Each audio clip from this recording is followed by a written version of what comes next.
过往潮汐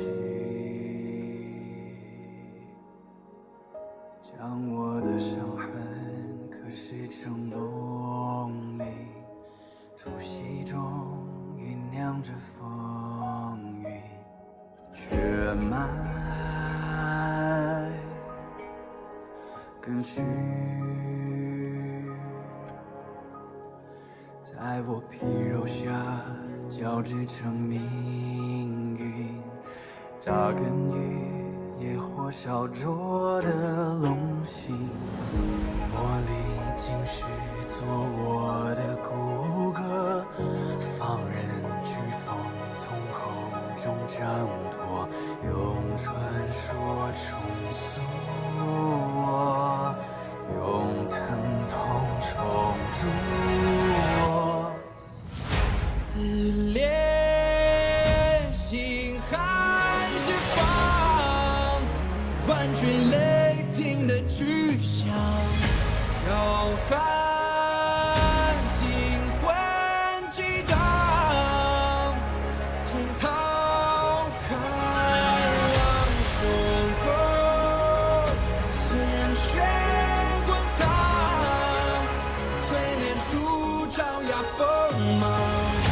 我必身披星光，在领域中远见响。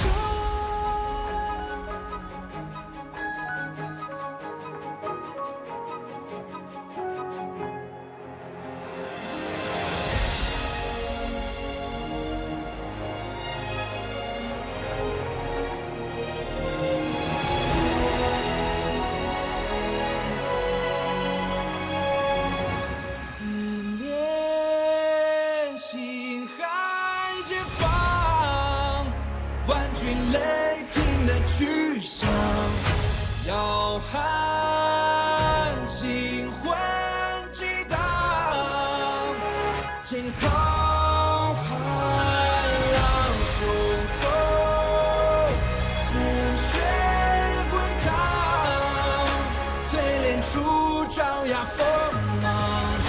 我必身披星光，在领域中远至上。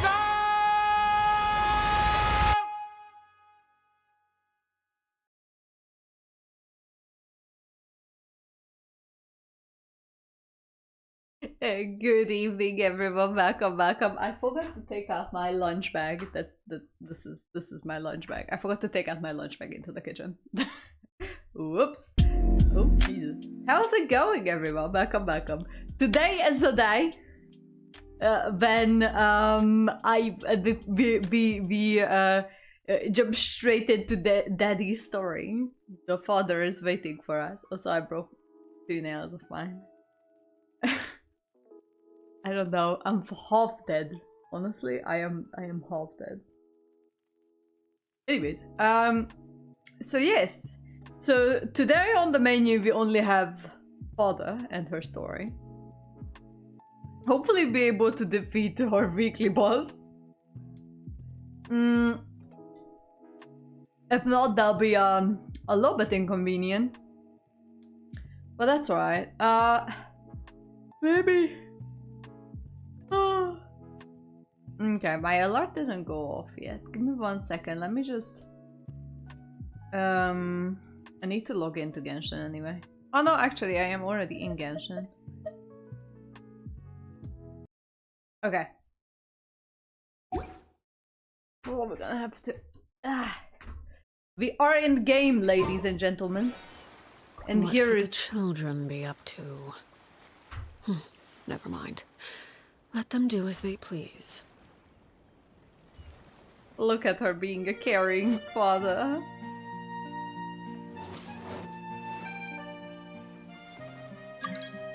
Oh, go away! No. Absolutely not. That's not how your... Anyways, it's fine. I kind of want to try her. I don't have any artifacts on her at the moment, though.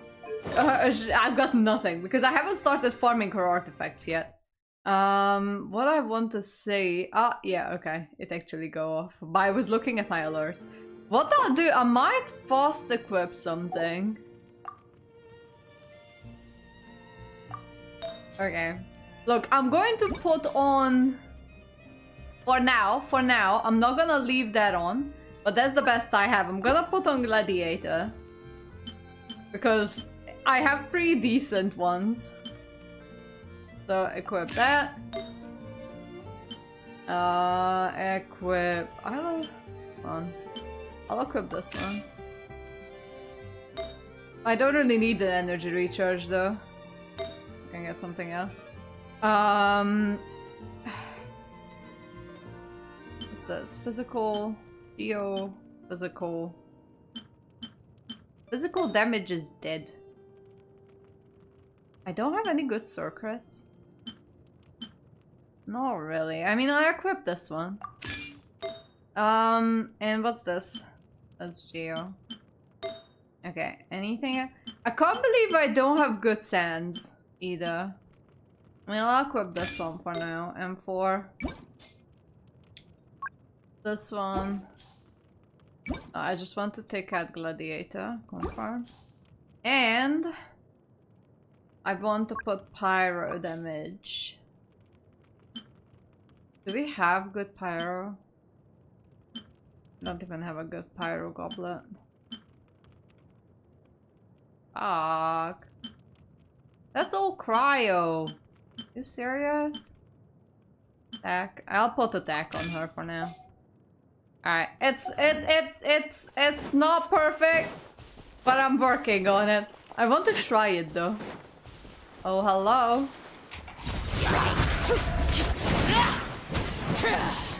I have no idea what I'm doing. I know that, okay, so I have a, okay, I think I understand how she works. It is just very different. So, you're supposed to, okay, so you put that thing on her, right? You wait a bit. No, my sword! And then it turns into that, and then it actually deals more damage somehow. It's so complicated. I don't really understand. Did I already unlock the chest here? I already did do the chest here. Alright, I just killed some helichokes for no reason. Well, that's alright. The other thing... I'm gonna die here. There's a new world quest that spawned right after I finished the original world quest, so I'm not gonna do that right now. But I will do it at some point, just not right now. I have other things to do. Plus, I'm still wanting to walk from... I guess I can walk from here on the coastline. I mean, obviously I need to unlock this area, but that's like locked behind the world quest anyway. But I have to do the world quest and then like walking... Oh no, actually I can start my walk from like here. And then just walk on the coastline. Here all the way to the other edge of the map. That'd be cool. I'd like that. I want to do that thing. I mean that thing over there. Because that seems fun.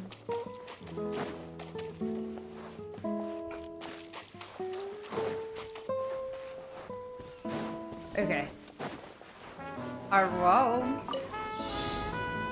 Oh Jesus. Okay. Ah, I already did climb that thing with Ito. Well. I was not supposed to be doing that. That's alright though.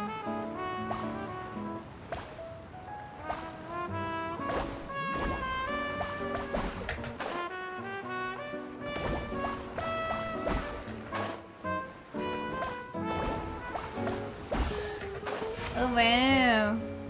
Oh, my shit is gonna fall off. No, it didn't.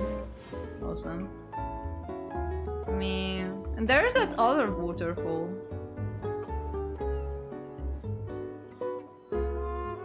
God. This game is fucking huge. I can still kinda see Dragon Spine from here.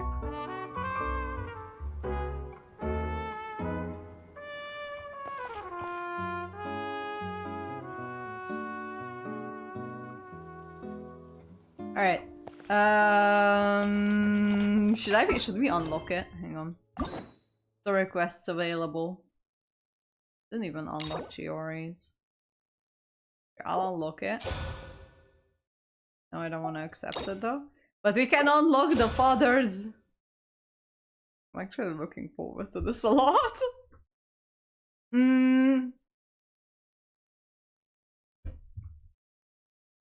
I didn't do Risley's. I should do Risley's. Alright. Enable focus mode, avoid conflicts with other quests. Yes. Entering focus experience mode. Huh! It's been a while since we visited Poisson. Maybe we should head over and have a look around. Poisson. Poisson. Alright, father. Should I take a boat? I just don't want to walk into that one quest. I'll take a boat from here. I wanted to sail across there anyway, just to have a look. Then be still back. Where's the closest? Oh, there's a boat spot. I remember that there was a boat spot here somewhere. Also, there is a cave there that I didn't realize I was there. Which I also want to have a look at some point.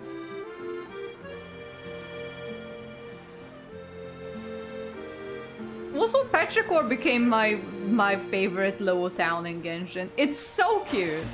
It really is. It makes me feel all cozy. Oh yeah, I already dug up this thing. Alright.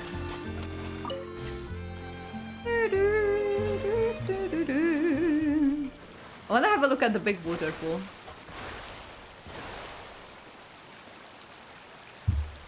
Because there's a reason why you can't take a boat from Sumeru and sail to what's the name of that thing in Chain Nouvelle? Yilong Wharf, that's the one. There is a reason for that, and that is that waterfall right there. I just want to have a look at it. We're all avoiding this one area that's shrouded in mist. I don't think I can actually go there. Because, yeah, it's logged.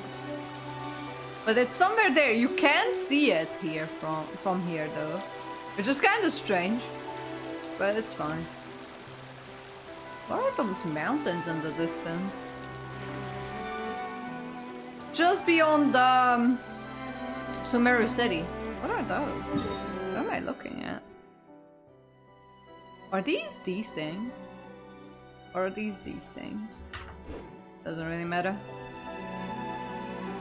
Ow. What's up? My legs are kind of in the wrong way. Okay. Meow. This is just some big watery falls.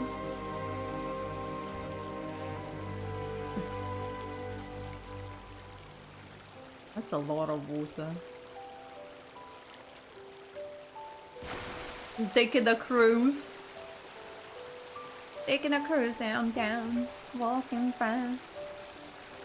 Easy sounds in my home round.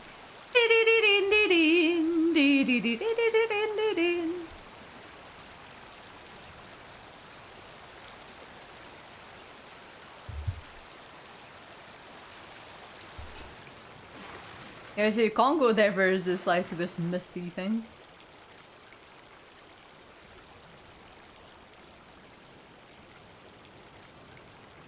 There's a low boat. Look at it, it's so cute.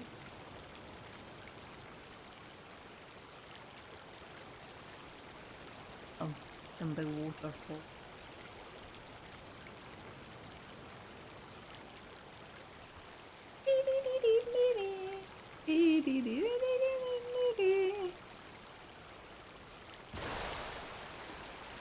That's a little wharf. It is. you. Was this available? It was probably available and I just never came here.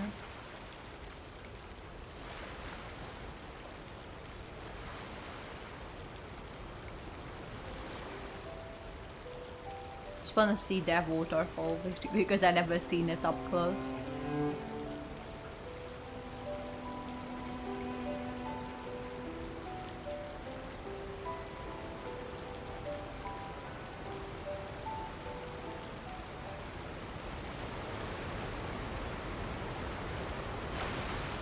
So this is the waterfall that's... Okay. There's fish? Oh no, that's boxes.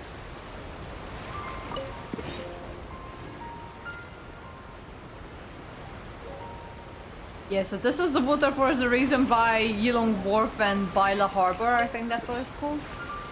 What the hell? Do you see that? Am I hallucinating?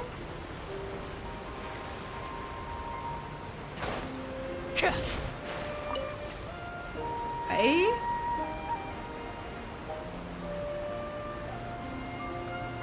Hello? Am I stuck? Oh. Look at that! What the heck?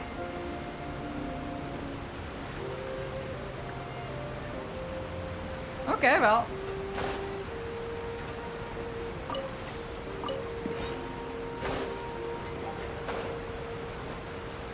Huh. Okay. What greater pleasure is there than the unexpected?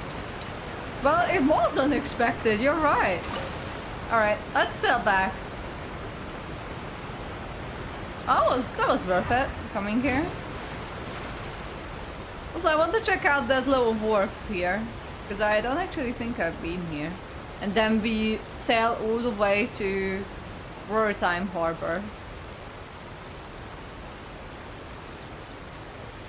What is that?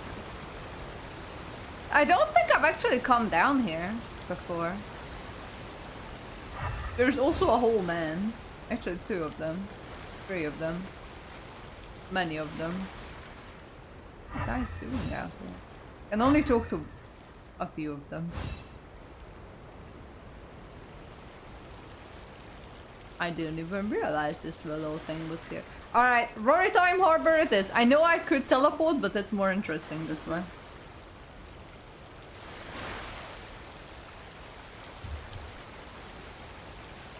Alright, let's go. We're gonna pass Petrichor. And we're going towards Roritime Harbor. Look at them sky. Celestia is floating like right above us too. It's kind of creepy actually. Why is Celestia here? Is it because of the whole incident with Rumoria? It's like right above us. But why? Oh, I don't know.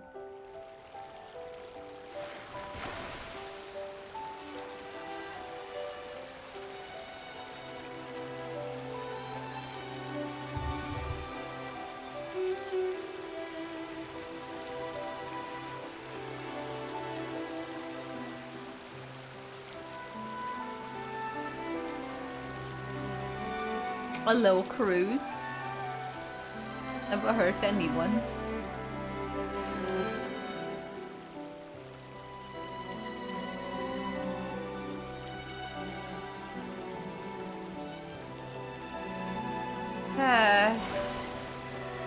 They're almost there.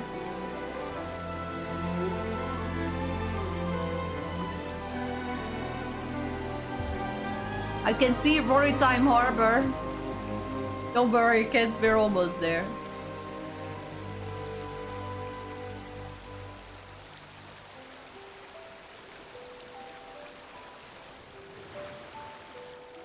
Oh, so you can see the beautiful landscape of Teyvat. That is Fontaine, all of it, up. That is Chengyung Well.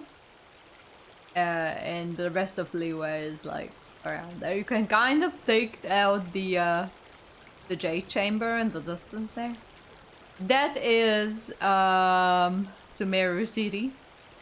That is the giant fucking pyramid in the middle of the desert.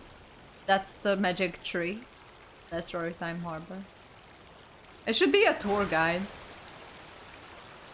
Also, I'm pretty sure I'm not the only one who's like, it is a onesie, okay? Hey, jeez. How you doing? It is a onesie. It covers my whole body and I have a bow tie, okay? You came at the right time. I'm about to start a quest of the father. Nice pajama. It is actually a pajama. I never actually slept in this. I wonder if it's comfortable. It's fucking cold. That's why I'm living in it. Someone has to. Also, now that Genshin's map is starting to connect to each other, it is actually very satisfying to look at the map. The father, you don't know the story, so we have this new character. Once I set my photo, sure, I'll show her to you.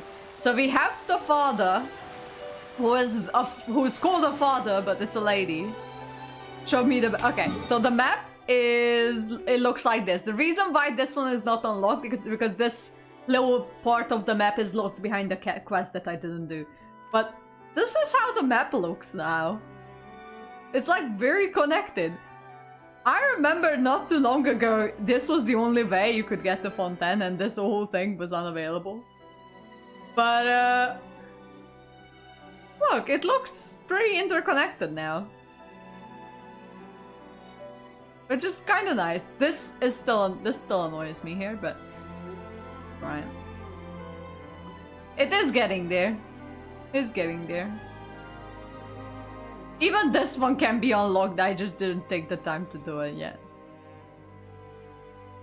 Can you go across the lake and the sea? I'm doing this. I took a boat from here. I sailed all the way here, and now I'm sailing all the way back. So you can actually sail through here. And there's like, I think also there's a point here where you can take another boat. Yeah, here. But I don't know, you can't sail through here. I don't think you can. No, actually you can. There is no boat points here. So you can't take a boat here. But you can actually take a boat here and sail across. You just need to take the same boat back. So yeah, you can actually sail through. There's not much on the water, but you can actually sail through it.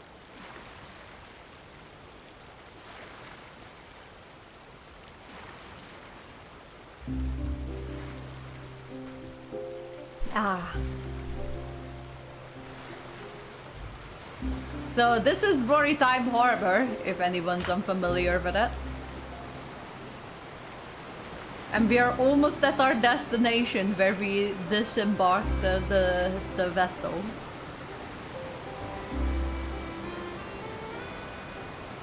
They should put a boat point in China. They really should.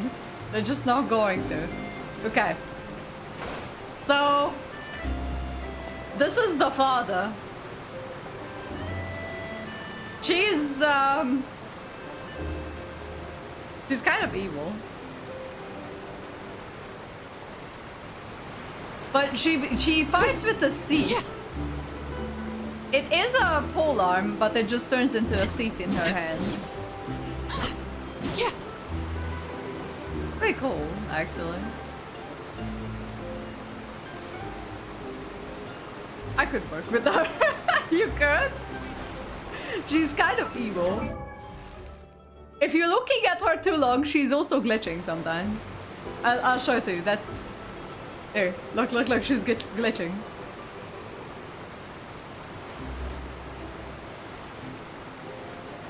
I don't know why she's doing that. But that's her animation. She's just glitching. Then how do I get to... I need the elevator.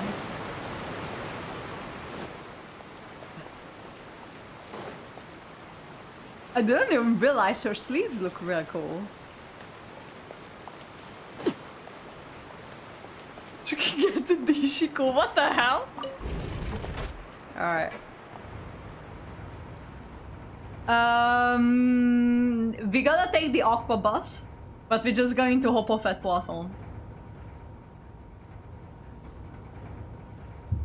Where the whole quest starts. Oh, that's her other idol animation. She just sits in a chair.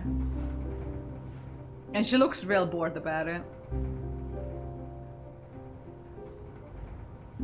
The orphans in the orphanage also refer to her as the father, so now everyone has daddy issues. Even if you didn't have daddy issues, you now have daddy issues. Congratulations. Alright.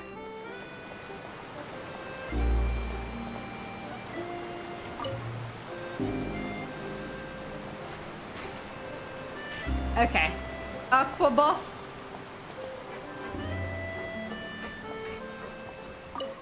Alright, let's go.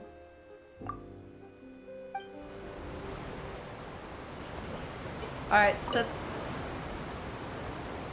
Wait.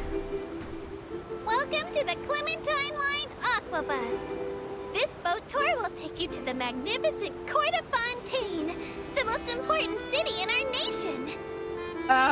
Speaking of Fontaine, Except that she you may is have not heard of the Hydro. unique trials held in our courts, and presume this nation to be a very serious and You still had solemn one place. Nicole if...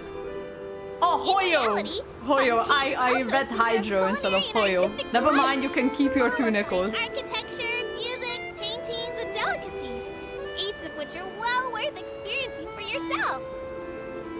Why is You mean the architecture first Aquabus on or this list, the you might ask? Melusine that's talking? For good Are you reason. talking about the Because Melusine for or are any you new talking about the passengers, You'll Aquabus? get your very first look at the splendor of the Court of Fontaine towards the end of this tour. So keep your eyes peeled and prepare to gasp with amazement when the moment comes. The furry. It's called a Melusine. It's a creature native to Fontaine, okay? It's a little thing. I don't quite know what they are, but they have many colors. They're called Melusines. It's a rap. It kind of, they have versions where it doesn't have the rabbit ears. They have like other features as well. They're about the same. They're all about the same size, and they look very similar to each other, but they have different features. Passengers, the Aquabus is now arriving at Poisson Tunnel. Though much of Fontaine is covered by water, there are also beautiful mountains and forests here. Mont Alton Key is one of our most iconic peaks. Lots of adventurers enjoy camping on its summit. I heartily recommend the experience to all visitors. With that said, visitors should also pay attention to personal safety and hire some locals or Clockwork Mecca as bodyguards. Okay. We're almost in Poisson.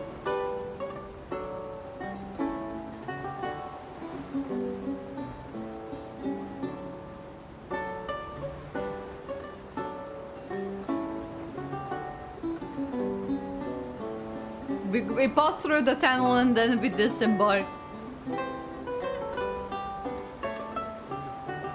Fontaine has a lot of alabaster tone buildings, all built with a special type of stone called tier stone. Here, so. An educational column in the Steambird said it was only after an incident a few hundred years ago that this type of stone was discovered by the people of Fontaine. Hidden deep underground, it looks completely ordinary from the outside. The inside, however, is filled with a pearly white substance, which, if processed using the right method, turns into a very sturdy material. But just what kind of incident could bring this kind of rock up from below? Alright. In the past, people could only discover secrets within stones by breaking huge boulders apart. Say, maybe only the heavy cannons on battleships could do that. Alright, bye. Poisson. Poisson.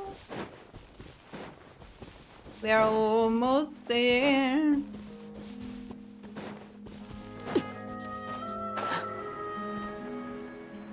Alright. We're gonna be visiting Taylor Swift, everyone. Don't panic.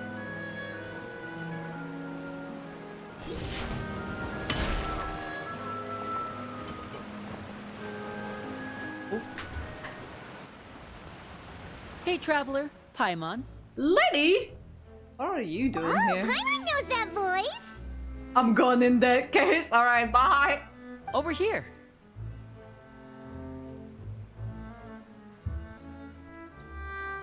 Hello. It's been too long. I kind of don't want to see you though.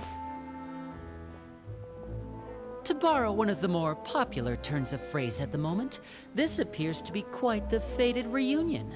Running It into is? you two out of the blue like this has really made my day. I certainly wasn't expecting it. You can say that He's again. so gay. Apprenti de poisson. Wait, Paimon's got it! You must be here for one of your magic shows, right? I think they're here for the reconstruction Actually, project. we've run into a bit of trouble on the home front, so Father arranged for us to stay in Poisson for the time being. Oh, are Lynette and Fremine here too? Yep, along with most of the other members of the House of the Hearth.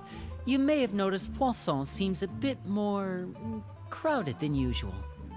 So you're saying nearly the entire organization has moved to Poisson? Why? Sounds like you've run into way more than just a bit of trouble. A bit of What's trouble. really going on? Well... Since the two of you are so curious, perhaps There I she can is. fill in the gaps. You scared Paimon half to death. Hello. Father, you're here. No, she's not. You know, on second thought, maybe we don't need to know. It's all probably super confidential House of the Heart stuff, right? Yeah, I totally wouldn't want to work mess with the outside. Harbinger. No need to be nervous. I could sense your genuine concern from your conversation just now. Of course, I can also understand your confusion. Sending so many Fatui here to Poisson, it's only natural that some might suspect an ulterior motive to be involved. And there aren't any?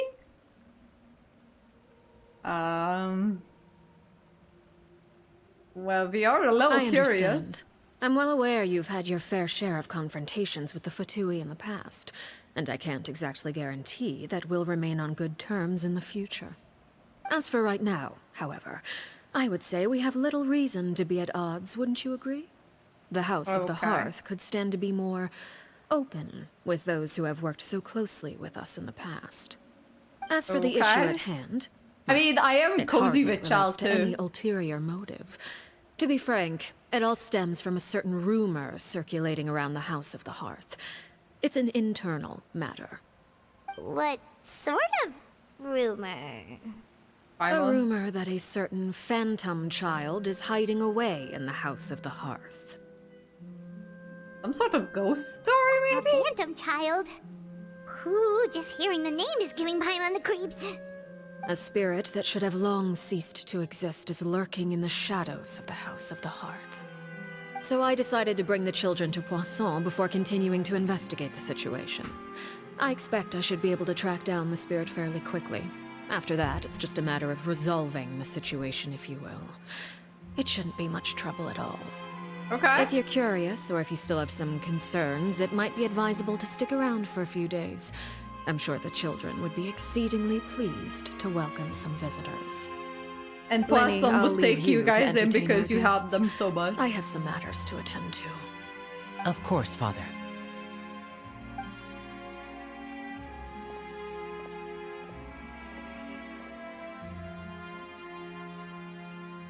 Wow.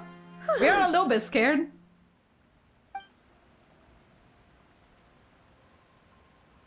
I couldn't help but feel intimidated during the conversation with the knave. Now she's gone, it feels like I can finally breathe again.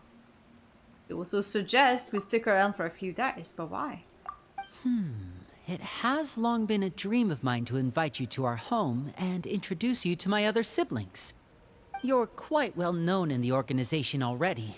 A lot of people have been talking about you, especially after everything with the prophecy. Yeah, well, If you're willing, why don't you stay a while and have a little chat with us? are we going to meet any more future new replayable Alright. characters? We That don't would have be anything fun. else to do right now anyway.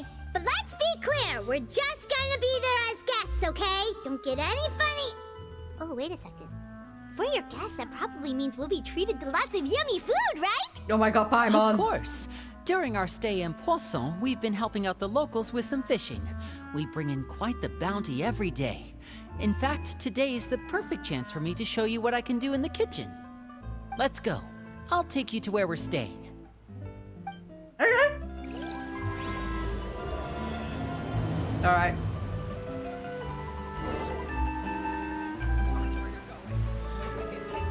How do we get down there? Oh.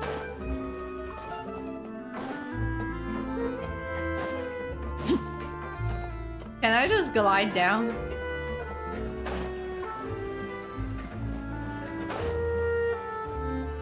We rented this house from one of the locals to use as a temporary base.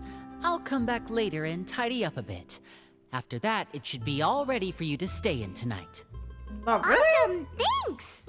So, where are we off to now? There's a child running. Well, when I happened to run into you two earlier, I was actually in the middle of distributing some supplies. With this many people staying in Poisson, we have to bring in outside supplies every now and then.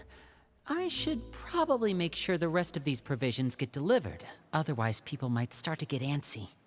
Okay, we'll come with! God, every nail of There are mine all is sorts breaking. of rumors about your organization floating around out there. Paimon's not sure if she could even take a wild guess as to what's true and what's not.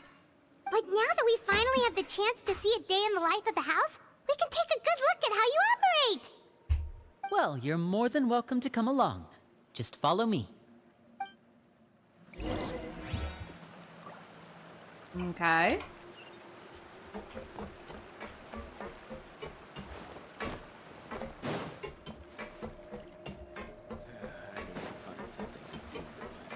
Alright, I hope that the locals won't turn on some random children.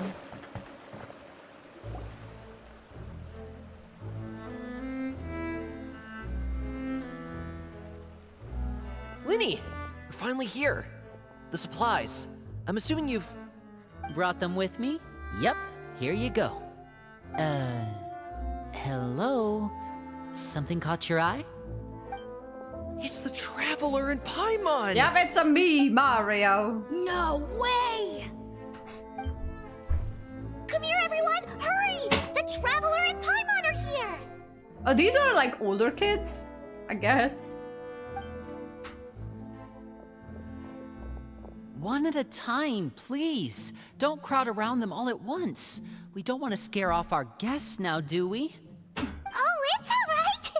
Gotta say, Paimon didn't realize we were this famous. Everyone knows us. Of course! Father and Linny have told us so much about you. Father told us about how you helped Linny. According to her, you're a trustworthy friend. And as far as she's concerned, that's pretty much the highest compliment we've ever heard her give. As you can imagine, everyone's been very curious about The you. father loves I heard me. the Traveler is so strong that she can move a mountain with her bare hands. I heard Paimon eats so much that she can clean out the entire pantry at Hotel de Boer in just 3 days! I Wait mean, a second! That's the rumor you heard about Paimon? Oh, not cool at all! mine is also a bit of a stretch. Oh, wait! When guests visit, you're supposed to give them gifts and stuff, right? Oh, we don't need something like that. Besides, we don't have anything to give to you! Apart Come from on, our we presents. insist. I can give you some of my new potions.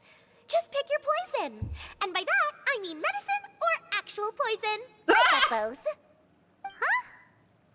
Ah! Or maybe Shaplo can teach you guys about stealth! He's super good at it! He's never been caught!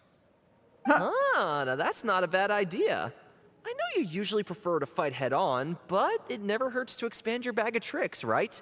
When it comes to eliminating your enemies, staying quiet can go a long way. Trust me, These I would children know. are a little bit I was crazy, right? poisoned not too long ago, and I'm still dealing with the after effects. So I'm not quite as good as I was before, but Why I we can were still give you some poisoned? pointers. Wait. When you said gifts, Paimon didn't think you meant poison and stealth tactics. But those are the best things we can give you! You don't like them? Ooh, how about this? Tell me the name of someone who really annoys you, and we'll teach him a lesson for you. The dangerous suggestions keep coming one All after right, another. Fold Selwar. I think that's enough suggestions for now. When it comes to being a good host, it's the thought that counts. You don't need a physical gift to make our guests happy. In fact, pestering them with suggestion after suggestion might make them more annoyed than anything. I would say your enthusiasm has certainly gotten across. Yeah. Really? Yeah, we definitely feel Awesome. along. It's been so long since we've had guests to play with. If there's anything you need, just let us know. Yeah, especially if it's poison or something.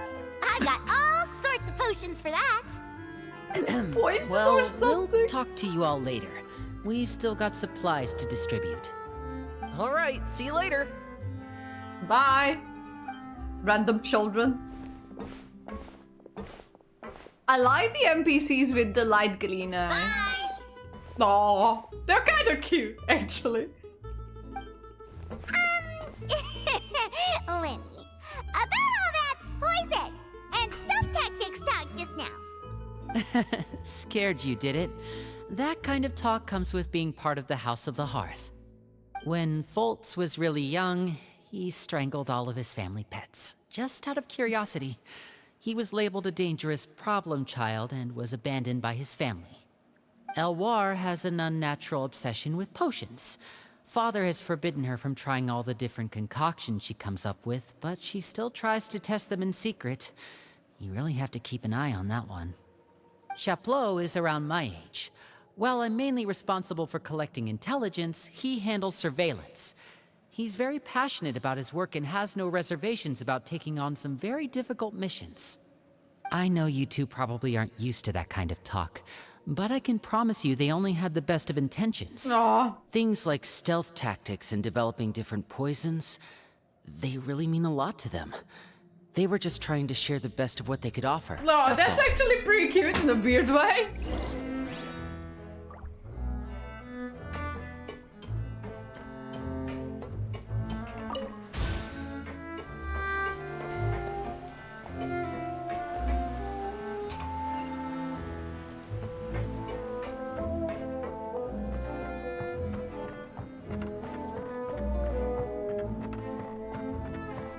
Ugh.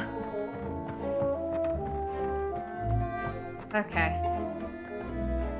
Where are we? Oh, here we are. Filial, supplies are here. Thanks. And who are these two? Outsiders? Allow me to introduce you. This is the Traveler and Paimon. The traveler Oh. and fun. You're the famous duo I've been hearing so much about. Yeah, it's us. It's nice to meet you. I heard you've traveled to all sorts of places. Is that true? That is actually pretty true. We're making our way all across to that. Oh, good for you. You must be pretty familiar with Fontaine by now, then. I thought there was a Have phone you seen ringing. the new opera that started running recently? I think it's called... The 4,000 Thieves? No, I haven't heard of that. Oh, this is the first we've heard of it. It seems like it's going to be fantastic. From what I've been able to tell from the posters, anyway. You should definitely check it out if you have the time. These guys are actually And normal. there's the Blind Maiden, too. That one is supposed to have audience interaction. Seems pretty I interesting. love the hair on this girl. He spends some time talking about popular culture and it must After this become mission more is relaxed. over, I think I'll go get a manicure. Oh, maybe I should dye my hair.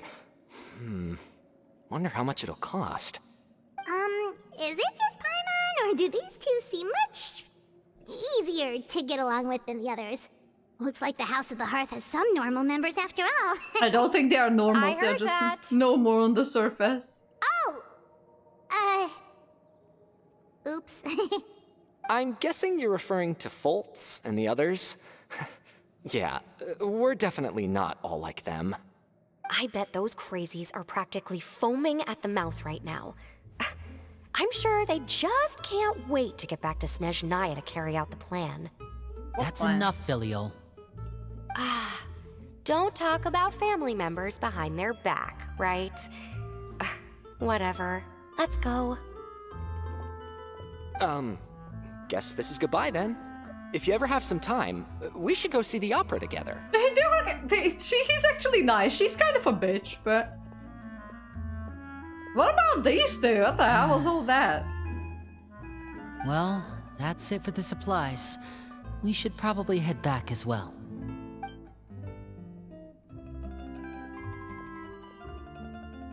Well, they didn't seem too happy with each other.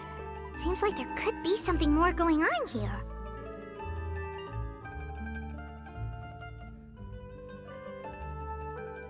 We should observe for now. You're right. We're only here as guests after all. Oh, Linny's getting super far ahead. Come on, let's catch up. Yeah, where is the rest of the siblings, by the way? Where did he go?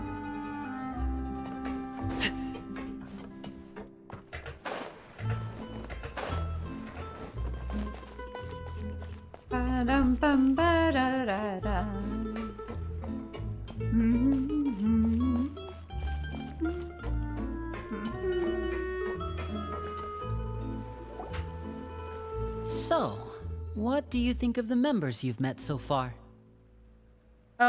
They've certainly got a lot of personality, that's for sure. Well, Father is always encouraging us to be strong-willed and independent. So if there's one thing we've got, it's people who aren't afraid to speak their mind. Well, I should probably get cooking. Wanna join? Sure!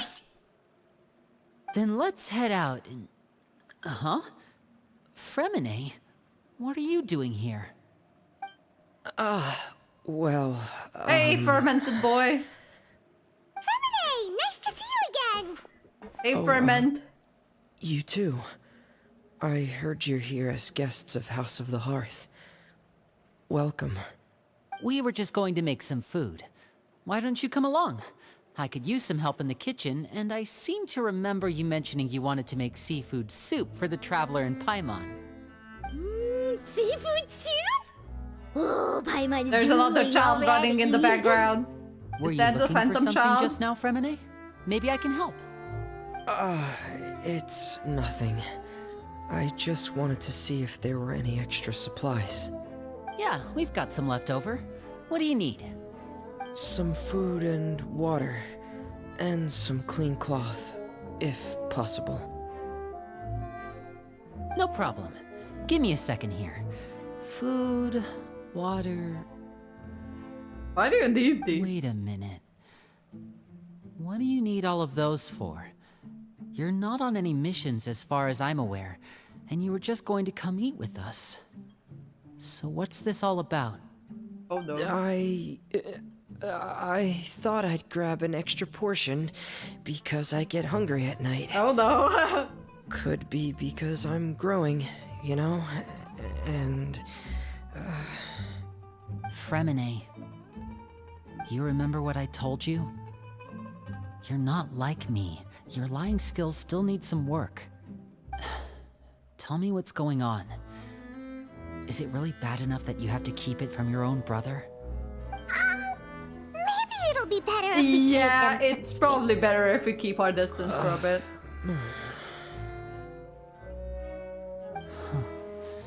This is the first time I've seen that kind of look on your face. Whatever happened, does it have something to do with Father? I don't know. yes. Just follow me. Oh. Oh. Where's Navia in this whole thing? She's just sitting in the big thing. Probably is.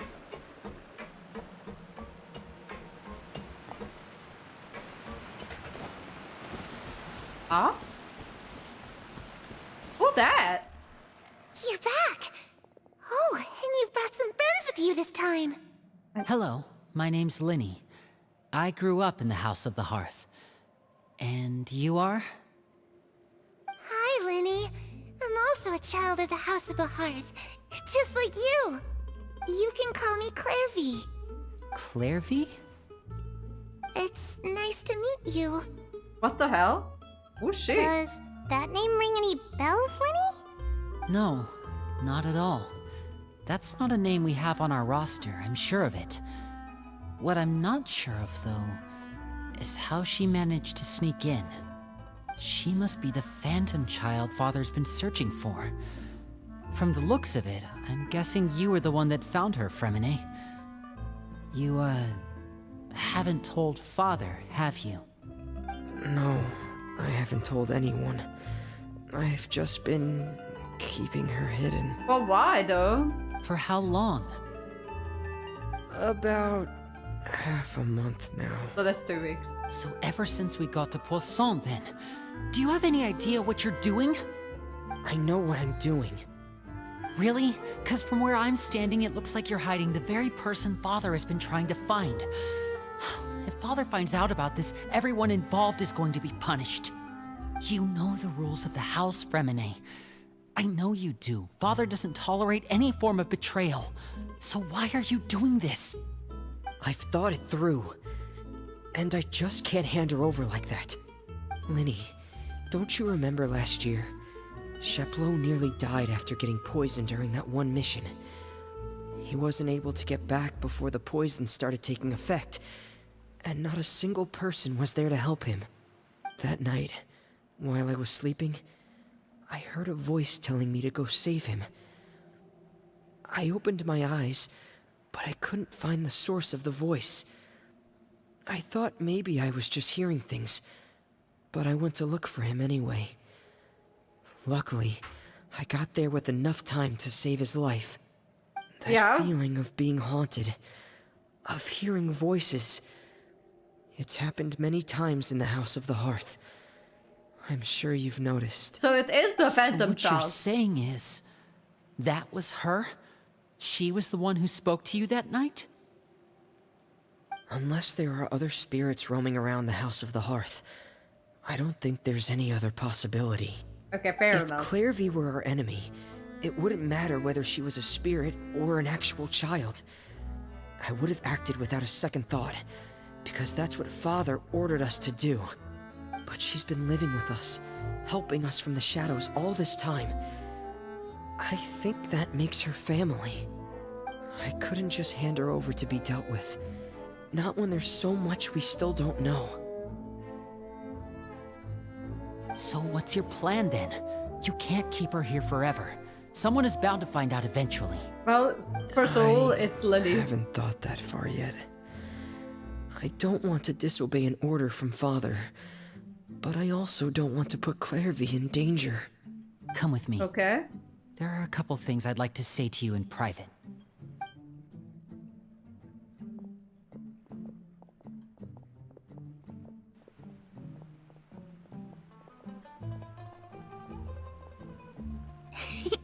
Those two sure care a lot about each other. Creepy child. Well, they got a funny way of showing it. From where Paimon was floating, it sure seemed like they were about to bite each other's heads off. No way. They have a really deep bond. I could tell right away, because I also have a friend like that. I just don't know how long that kind of bond can last. What do you mean? The darkness in the house runs deeper than you can imagine. No one can get out alive. I'm sorry, Linny. I really didn't mean to drag anyone else into this. Oh really? You didn't mean to? 'Cause I for one wish you did. Huh? What do you mean? You know, when we were younger, you didn't call me Linny. You called me brother, just like Lynette. We grew up together, the three of us. We were all orphans, all rescued by Father. Of all the siblings in the House of the Hearth, I think our bond was the closest. Later on, when you started calling me Linny, I wasn't actually surprised. After all, Lynette and I are related by blood. Yeah, they We've are. had to I depend keep on each telling other to you guys that survive they are long actually before we here. joined the house. Linny, The darkest and most difficult moments of my life happened before you and I had ever met. I'm sure that's true for you as well. Even so, Fremine, we've stood by each other for all these years now, and to me, that means more than blood. You and Lynette are the most important people in my life. No one can replace you. So I won't let you face anything alone. Not if I can help it. Oh, looks like things are getting kinda heated between Linny and Fremine. Maybe we should go check on them. Maybe we shouldn't. It's their thing. Oh, it's raining. I should put my clothes away. We're on the ground. Hey, you two! hope we aren't interrupting anything. Like a fight, or... Oh, wait a minute, Fremine. You're not crying, are you? Is everything alright? Everything's fine. Thanks for asking. Well, we're all friends here, right? We've been through so much together, so if there's anything we can do to help, just say the word. It's just a small family dispute. It's not something our guests should trouble themselves with. In fact, it might be better if your stay ended here. But sometimes having guests around can come in handy. What are you getting at, Traveler? No. When guests are around, families are often on their best behavior. And any disputes are less likely to escalate. That's what you're trying to say, isn't it? I think it'd be better if they stick around. Just... Thank you. I was really hoping to keep you out of it. But even if I could think of some other reason to turn you away, I'm not sure I could convince you. I know things could turn dangerous, so I promise you this. From now on, I'll protect you like my life depends on it. You too. Yeah, that doesn't sound too good. Back to the matter at hand, then. If we don't plan on handing Clairvy over to Father, then our only other option is to solve the mystery of her identity before Father is able to track her down. That means finding out where she came from and what she's doing here. Then we can send her on her merry way and pretend like none of this ever happened. I've tried that already. And? And? And... nothing. I tried taking her somewhere really far away, but... after some time, she just reappeared. She even came with us all the way to Poisson. It seems like wherever the house is, she follows. The creepy demon child. About spirits. Do you two have any ideas? Let's see here. Paimon remembers hearing something like, if you fulfill a spirit's last wish before they die, We've dealt they'll with let go of spirits whatever's before. keeping them here and return to the ley lines. Oh, it's just that Paimon doesn't really remember where she heard that, so it's not guaranteed to work or anything. Well, I mean, sounds like it's we've worth a done shot. that before on Surumi. Guess that means we should go ask her about her wish. But first, Fremine, I need you to promise me something. What is it? I need you to promise me that this will stay between the two of us.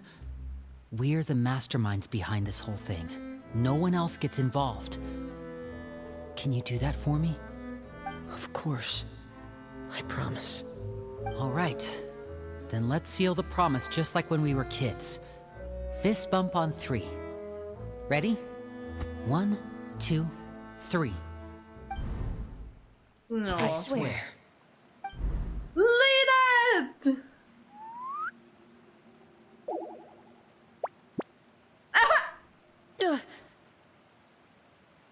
Whoa! Lynette! Well, you scared. Where did she pop that from? What a surprise! What brings you here, dear sister? And, when exactly did you get here?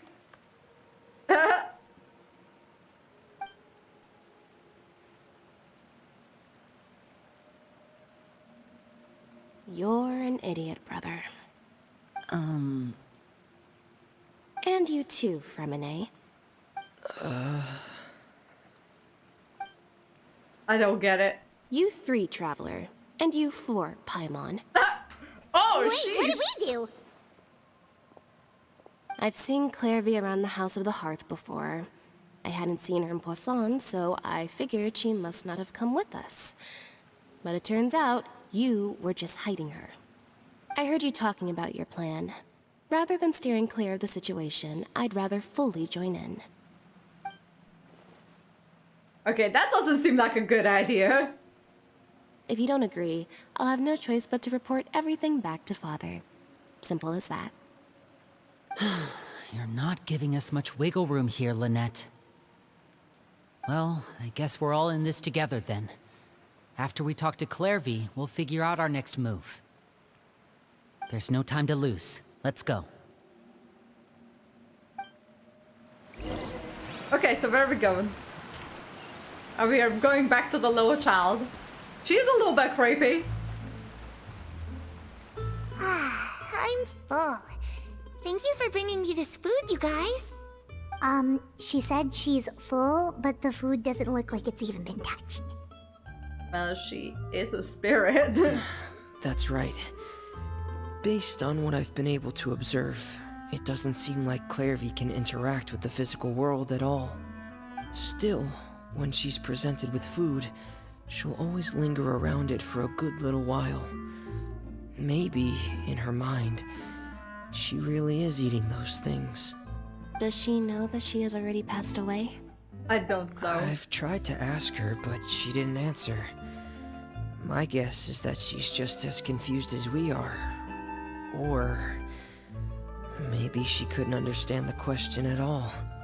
Clairvy, if you've got some time, I'd like to ask you a few questions. Sure. Oh, another new friend. Hi, I'm Clairvy. Hello. Hello! Clairvy, how did you join the House of the Hearth?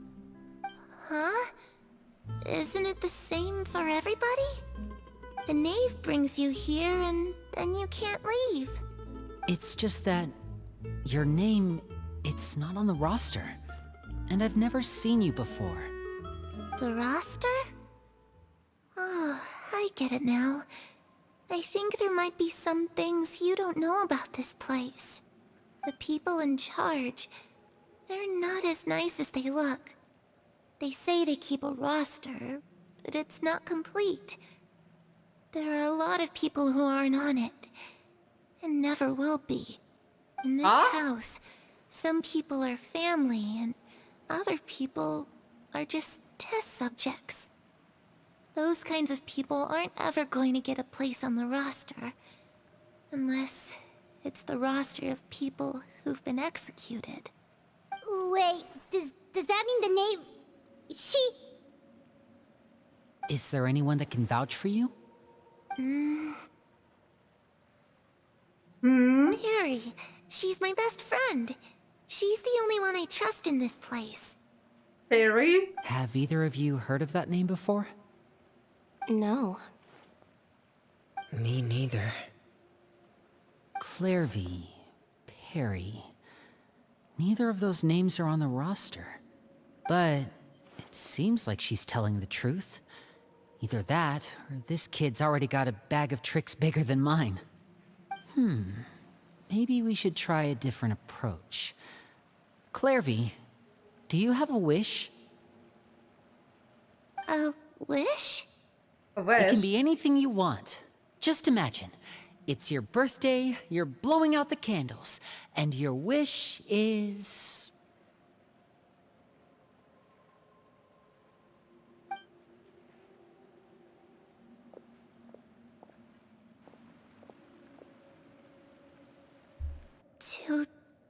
To go outside, where the sun can find me. That's... it? Well, that Well, sounds that sounds easy. easy enough. The darkness in the house runs deeper than you can imagine. No one can get out alive. What does she mean by that? Things can be this simple. Okay, time to divide and conquer. Listen up. I've got a plan. I'll try and find a way to use That's not basic creepy at illusory all. magic Yeah, I to know. take Clairvy outside and bring her somewhere with sunlight. Lynette, try and find the list of executions that Clairvy was talking about, and see if her name is on it. Fremine, you stay in Poisson. We can't be the only ones who've had run-ins with Clairvy. I need you to collect intel on everything she's said and done. Understood. I'll try my best. What Okay. about us? What should we do? We're sticking with you. I really appreciate your willingness to help, but this is a family matter. I don't want to drag you in too deep. It's too risky. Now, I'm already pretty deep into Let me this think. thing. Since Father considers you to be guests, maybe you could stick by her side for a little while. You don't need to do anything except keep up some nice, casual conversation. Ah, Paimon gets it. You want us to distract her. Pretty much. How should we contact you? I'll give you a magic bird. If Father It's a bird. suspects something, all you need to do is release it when she's not looking, and it'll alert me that something's wrong. Of course, that's only as a last resort. If Father doesn't seem to notice us, there's no need to make contact. We'll reconvene here tonight after all's said and done. If Okay. the worst case scenario happens and we're discovered, just tell Father everything. We're not going to let our guests get punished for our own actions. That's where we draw the line. Alright, be You careful too. then. Okay, this is where we part. Father should be at the beach nearby. Okay. I really hope this goes well. No, it has to go well. That's the only way this can get resolved. Well, disobeying the father, it's really not the greatest. Clairvy, I'd like to take you somewhere. Is that okay with you? Sure. Where are we going? Okay, so...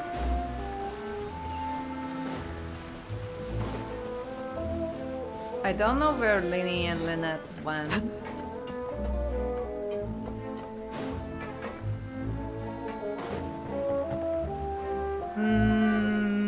Oh, there is Fermene. Let me just talk to him first, and then I'll continue the quest. Hello. Where should I start looking? Alright, then Lynette must be here somewhere too. Can't see her. But she's probably around, I just can't see her. Is she off? On the boat? Imagine if we ran into Navia right now. I'm like, hello? Don't worry about all these children.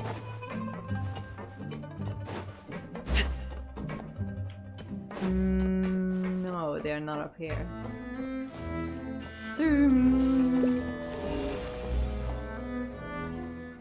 Hi.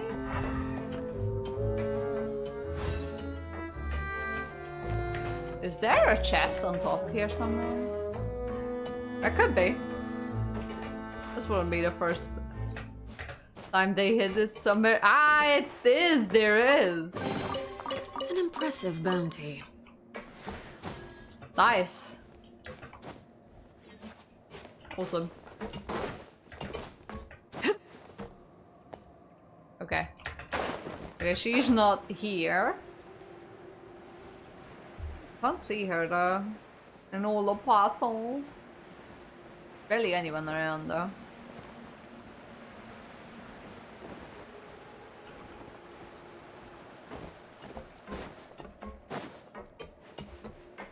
She must be around though.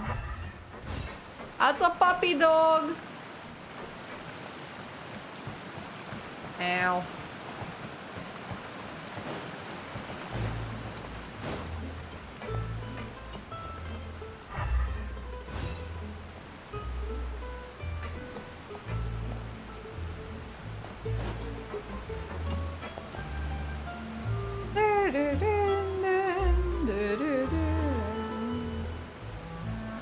Okay, don't know where she went, but that's alright. I'll just go and find Father.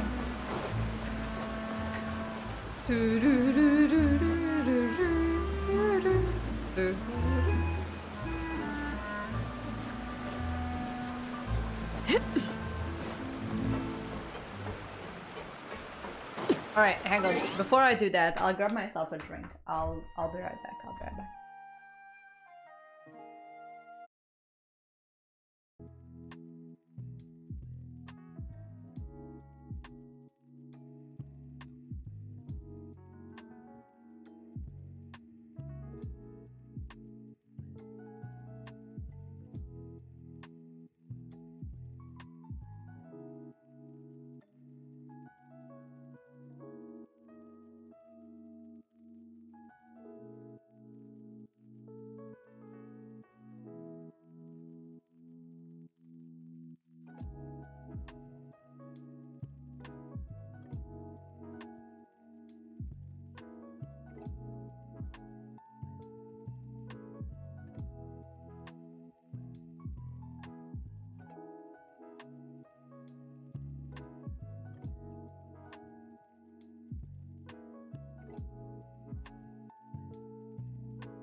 Hey, I have returned.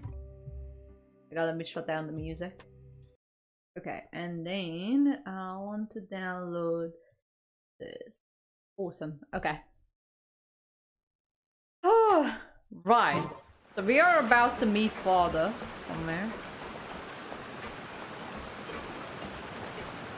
Still can't see Lynette. I should try and see if this guy says anything. Oh, fishmonger, do you sell fish? You can! Nice, I didn't realize you can buy fish here. Oh, alright. Hop. How do the elderly get down here, though? How do old people and disabled people get out the Poisson? They don't. There is she. Oh. Who are these guys? That is child! That is child! That is a whole child. That is child. The whole like the whole child.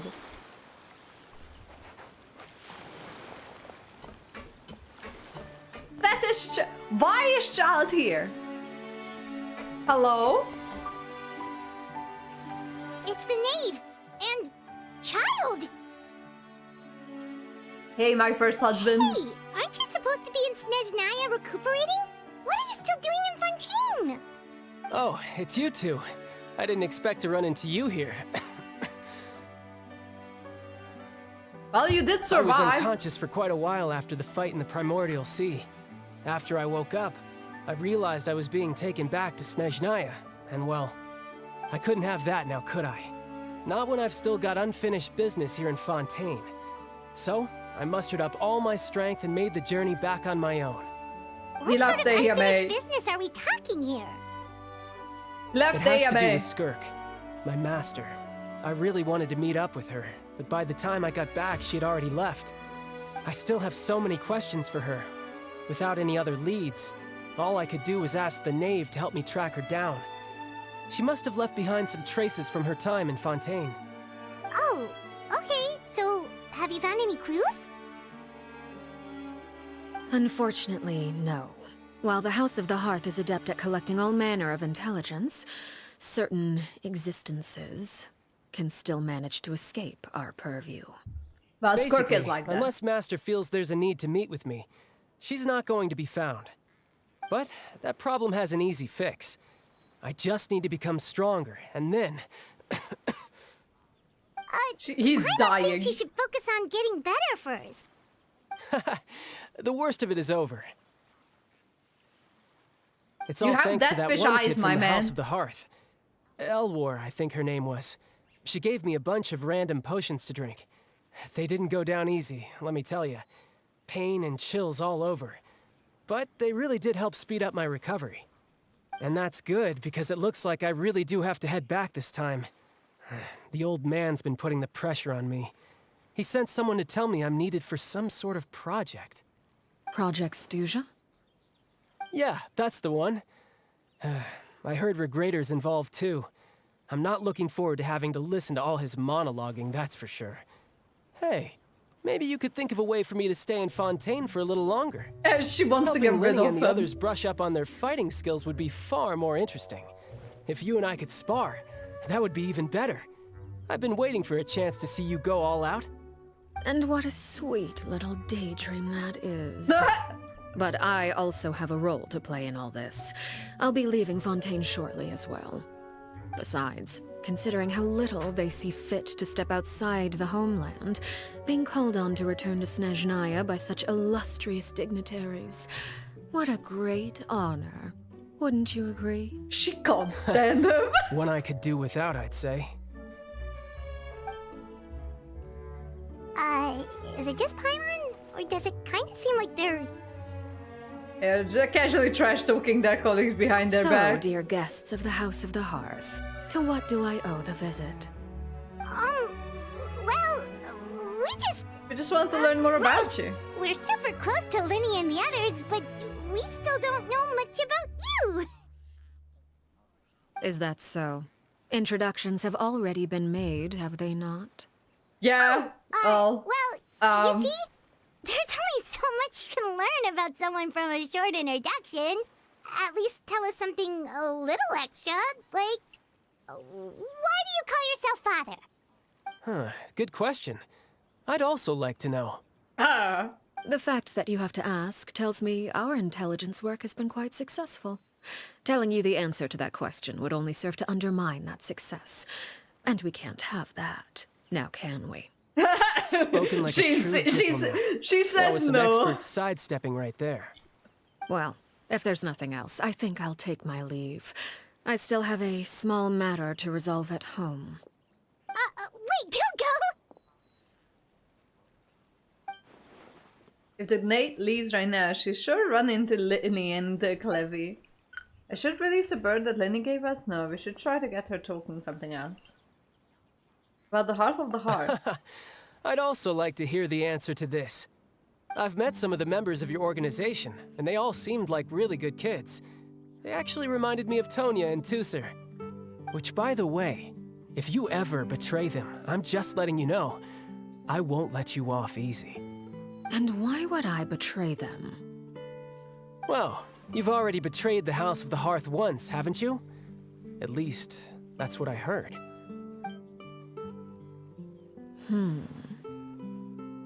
Oh, she's not happy about it. Okay, I admit. That's just what the old man told me. The rooster, I mean. The rooster? Ah, yes. Hang on. Wait, did you really do something bad to those kids? Never mind what I've done. I'm more curious as to what the mighty rooster had to say. So the rooster Care to is... enlighten me? Is it the... No. Is it No. Is the rooster No. No. There is the Jester. There is Capitano. And there's Rooster. Rooster is the guy with the glasses, right? I'm trying to put names to the faces, or faces to the names that I call. Ah, well, nothing much. Just some stuff about you taking out many other members of the House of the Hearth, and even going so far to attack your own family. I see. Oh, based on your reaction, I'm guessing it's all a bunch of lies. Hardly. I don't appreciate his particular turns of phrase, but I suppose he didn't say anything untrue. Oh. Although it would be more accurate to say that there is a certain level of prejudice involved, but I don't intend to clear that up just yet. She reminds me of Prejudice has a funny way of concealing Or the the Raiden real Shogun truth behind more. certain things, an attribute that I find to be quite advantageous. Call yourself a Fontanian, for example, and people will assume all sorts of things, when the real truth is that this is simply the land where I was raised. Huh? You're not actually from Fontaine? But then why did you try to help out with the prophecy and everything? I mean, because I was trying to protect the children born in Fontaine. Claiming that I myself was a Fontanian simply made it easier to operate. People would hardly suspect a fellow Fontanian of having any ulterior motives. Who wouldn't want to save their homeland, after all? I mean, it is The technically your primordial sea homeland. wouldn't have any effect on me, but it would have caused great harm to the House of the Hearth. Well, you wanted extra information, didn't you? There you go. I hope that satisfied your curiosity. Not quite, but almost. So much for learning anything about her betrayal. It's probably only revealed her secret to the other So, channels. you stayed in Fontaine for the kids. I guess I was wrong to believe you'd betray them. Apologies. Looks like I was holding on to some prejudices myself. Good. Like I said, Good. I like it when others have misconceptions of me. Actually, while I was recuperating at the House of the Hearth, there was something else that really caught my attention. I heard that members always resolve disputes and arguments with a friendly spar, and the loser has to back down. Seems pretty cool if you ask me. Would also give them plenty of opportunities to hone their skills. Well, that's only a recent development. In the past, such spars weren't nearly so friendly. The losing party would lose everything, including their life. They were that high stakes? Whew, at least that's not a thing anymore. Well, the current atmosphere's not half bad. I'm a bit jealous, actually. You've got so many family members around you, and you even get to live with them. Having a lot of family around means dealing with a considerable amount of bickering and scheming. Once Tonya and Tusser enter their rebellious phase, I'm sure you'll understand. Just imagine. Tusser becomes obsessed with plucking out strands from the rooster's mustache, or Tonya decides to dye her hair 42 different colors. No. Okay. I get the picture. As the conversation shifts to the topic of Tony and Tusser, Child begins to share a story. Well, would you look at the time? I should probably get going. Traveler, Paimon, I'm not sure where our paths will cross next. I'm The pretty next time sure we we're run gonna into see each you other, again. We should definitely try and find some time to spar. Again, maybe this is a conversation we can have when you look less like you're gonna keel over. All right. Well, thanks for everything, Arlecchino. No thanks necessary. You also played a part in obtaining the Gnosis. I would say we can call ourselves even. I like the sound of that. Well, I'm off. See you all She's some other time. diplomatic. She has a dislike for Child, but she doesn't really hate him, I guess. We should probably get going too. Do you want to head back with us? Oh? You want me to leave so soon? Oh, well, you see, I'm rather enjoying the evening breeze. If you don't mind, I think I'll stick around for a bit. I have some things to think about. Apologies for not attending to you like a proper host. Please forgive this slight. I do hope you'll have a pleasant stay. Okay. we managed to keep her distracted until nightfall. Good thing Child was there to keep the conversation going. You don't think she suspected anything, do you? She probably suspected everything. I wonder if Liddy ran into any issues. Let's hurry back and see how everything went. I'm pretty sure she knows fucking everything. There's no way she doesn't.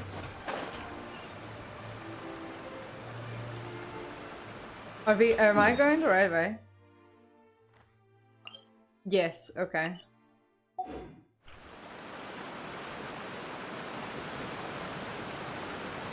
I'm about 99% sure she knows everything.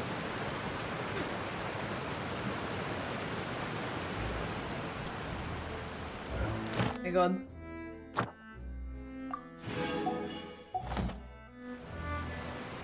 How far away is gaming? Not too far, okay.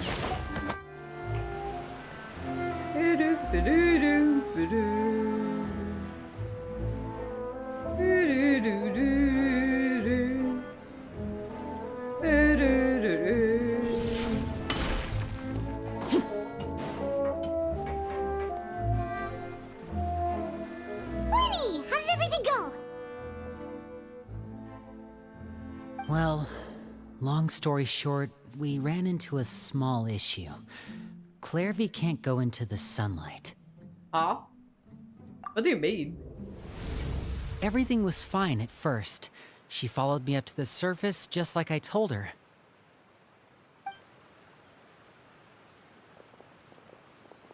But as I led her out of the shadows and into the sunlight, she vanished. Huh? I turned around and there she was, standing at the edge of the shadows, silently watching me.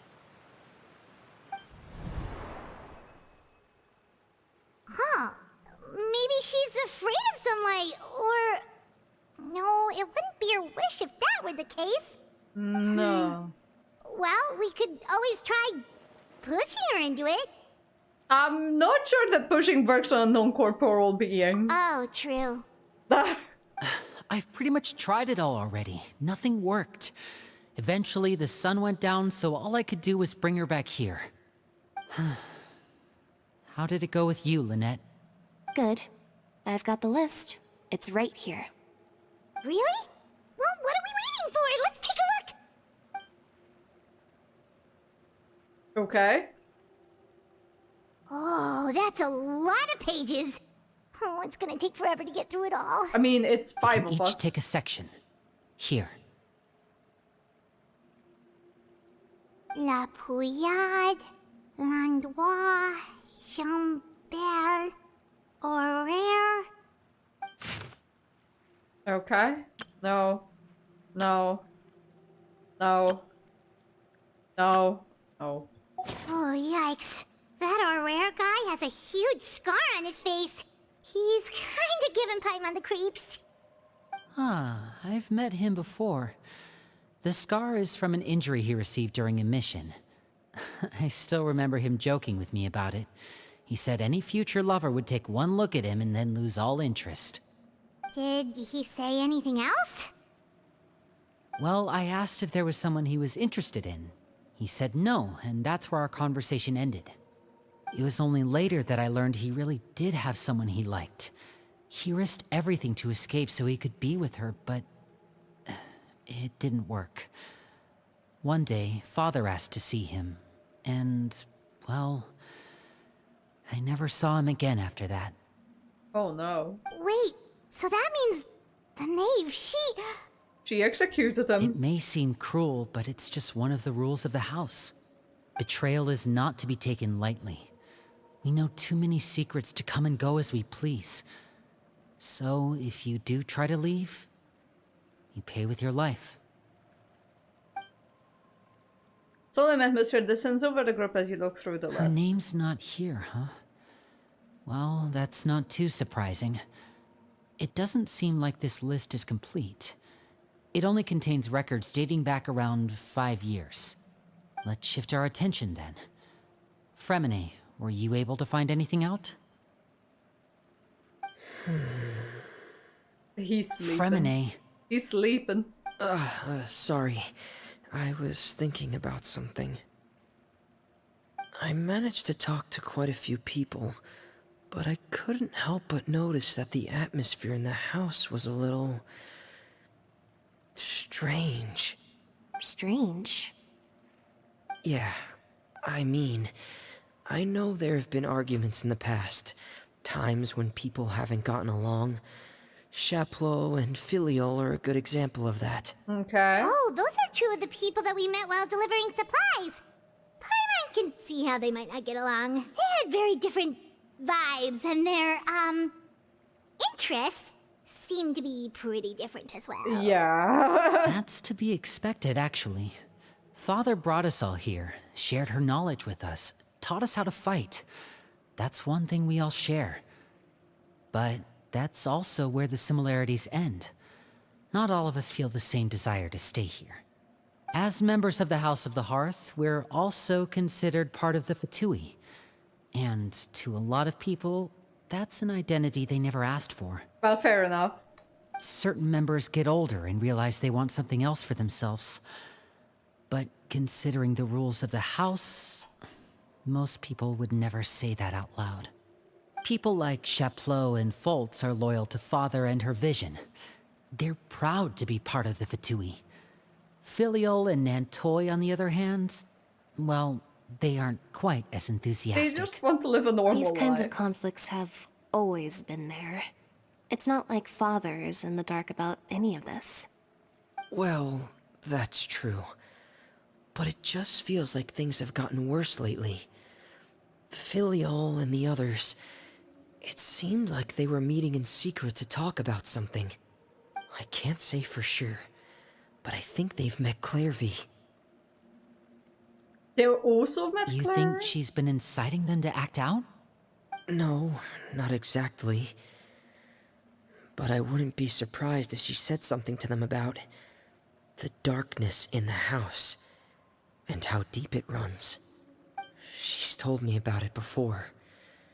Experiments being run on children. People being used as pawns on the battlefield without so much as the strength to survive. They don't know that And happened they just long believed ago. all that? Without any evidence? Clairvy's words probably gave them the excuse they were looking for. Whether they actually believe them to be true is secondary. This is all because of Project Stuja, isn't it?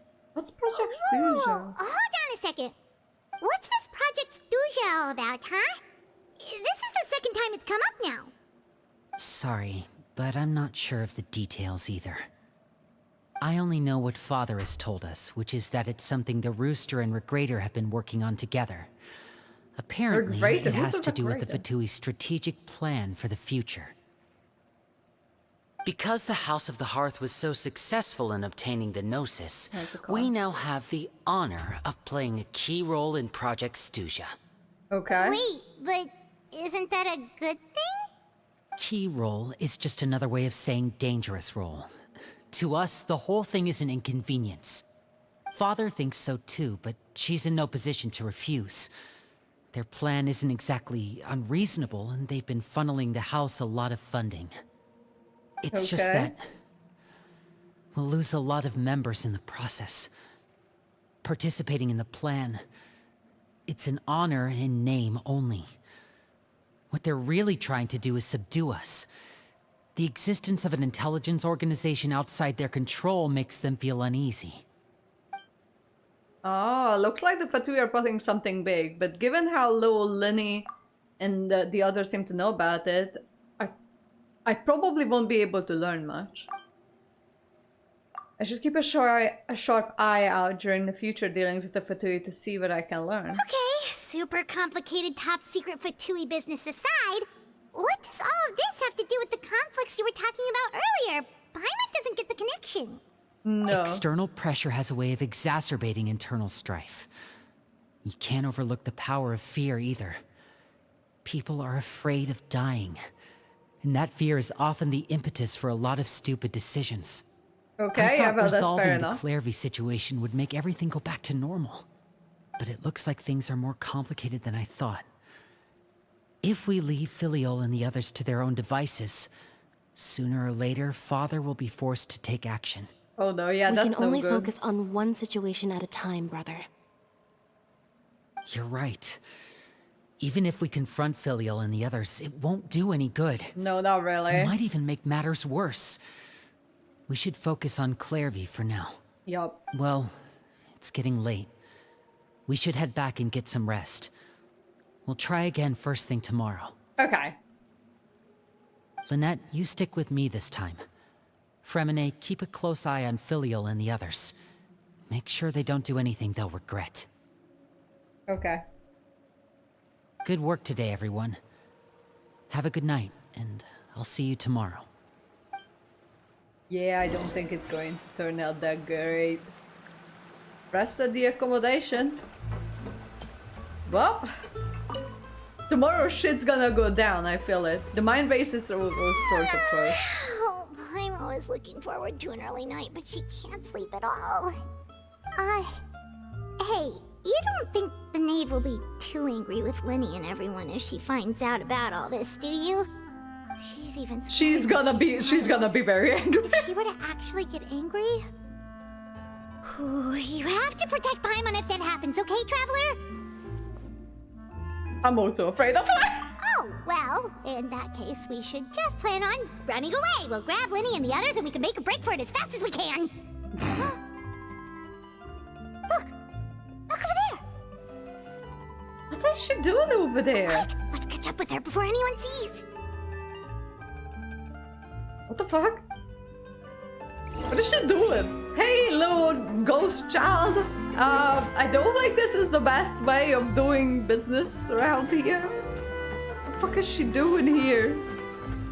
Hello? Excuse me, little ghostly child. Over there! Where are you going? Where are you going? There's the puppy. Little ghostly child. Is it the middle of the night? I think it is actually. Yeah, it is nighttime. Oh, where is she going? Oh, if someone sees her, we're toast.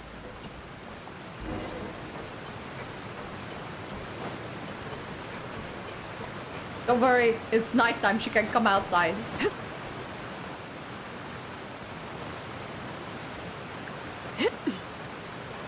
Hello? Oh, look! She stopped! I mean, you can bask in the moonlight. That's a type of sunlight, I guess. Hang on. Oh, it's just my dailies.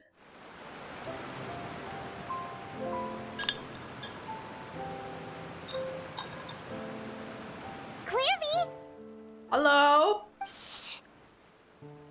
I opened the window while no one was looking. Look how pretty the outside is. It's a kind of window. Huh? If only I could have more than this. You think probably she's- think I'm being silly, huh? All this hopeless resisting.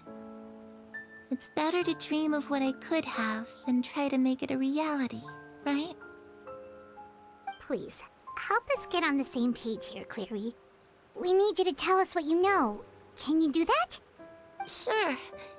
Although, after you hear all this, I think you might regret that decision. Okay. Everyone in this family is nothing more than a tool. Something to be used and exploited. We're all expendable. Including me. As long as you're useful, you get to stick around. Lose your value, and you're handed over to the doctor, experimented on, and given a fate worse than death. I've seen it happen again and again, and I've had enough.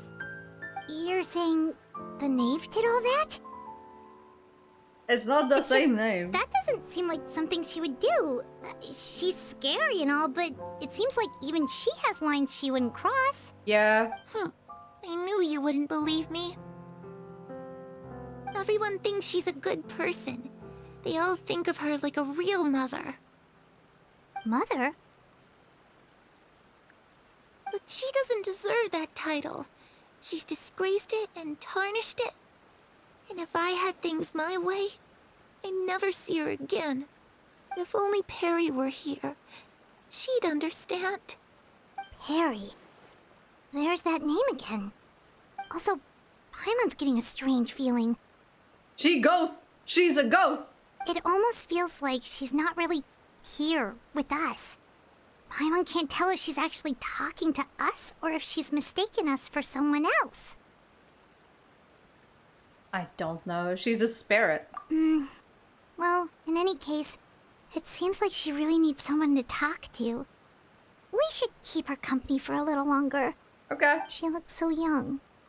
But it seems like she's been through a lot.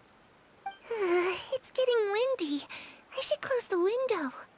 Ooh, look at the moon. Isn't it pretty? Hey, wanna hear a secret? I heard that if you look up at the night sky in Snezhnaya, you can see the aurora. It's supposed to be super pretty. Even prettier than the moon tonight. I'd love to see that. Perry and I promised each other that once we're older, we're gonna go see it together. But I can't find her. I'm worried she's also been...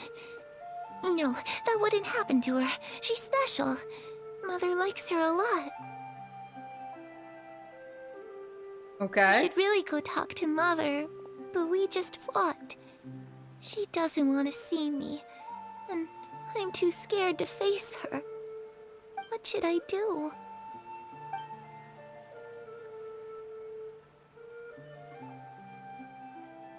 Aw. Oh, there was a little bird. After some time, Kairi seems to come back to herself. She gives the big smile. Paimon really doesn't understand what's going on with her. Well, let's head back. We've got an early morning tomorrow. Okay. The night passes. Something's gonna fucking go down like right now. All right, looks like we're all here. Let's go ahead with the plan. Before we do that, Oh? What is it? have the knave and the doctor ever worked together? What makes you ask that? Well, we kinda ran into Clairview last night, and that's what she told us. We met the doctor back in Sumeru. He's super dangerous, and he's done all sorts of bad things. Yeah. It's possible that Father and the Doctor have had certain dealings, but I don't think Father would work with him. We're not really on the same side, so there's not a lot of trust between them. That doesn't exactly set the stage for a successful partnership. I did hear, though, that when Father first became a Harbinger, the Doctor offered to work with the House of the Hearth. Father rejected most of his proposals, except for one. It had to do with some sort of secret experiment. Aw. Secret experiment? Could that be what Clairvy was talking about? But she was schooling. I don't think so. I don't know any details about the experiment itself, but I do know it's an entirely independent operation. The doctor only proposed a direction for the research. That was the extent of his involvement. I still don't think that counts as working together. Okay. The details of the experiment are confidential, but complete records are kept on all participants. That doesn't seem to be the case with the situation Clairvy referred to. I know you don't agree with some of the Fatui's methods, and I'm not asking you to. But I am asking you to trust us on this. Okay. The House of the Hearth has its own principles. There are certain lines we're not willing to cross. Alright, that's good to hear at least. Okay. Clairvy seems to think the knave and the doctor worked together to do something horrible. If that turned out to be true, Paimon doesn't know how he would even face you guys. It's just that it doesn't seem like Clairvy is lying either. She was also referring to the knave as a mother. That's The what easiest thing to do would be just ask the knave directly, but Paimon doesn't think she'd tell us. Let's focus on the plan for now. Father didn't come back last night. She's probably still near the shore. We'll be counting on you to distract her. Lynette, you're with me. Fremine, you know what to do. Be on your guard, everyone. All right, let's get to it. Okay.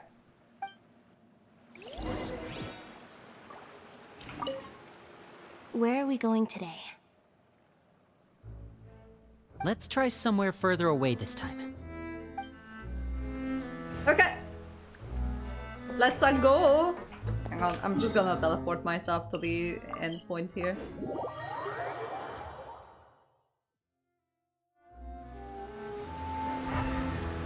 I can't see Vermine.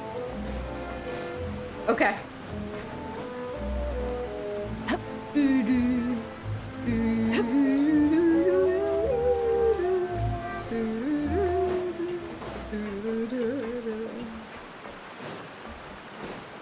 All right.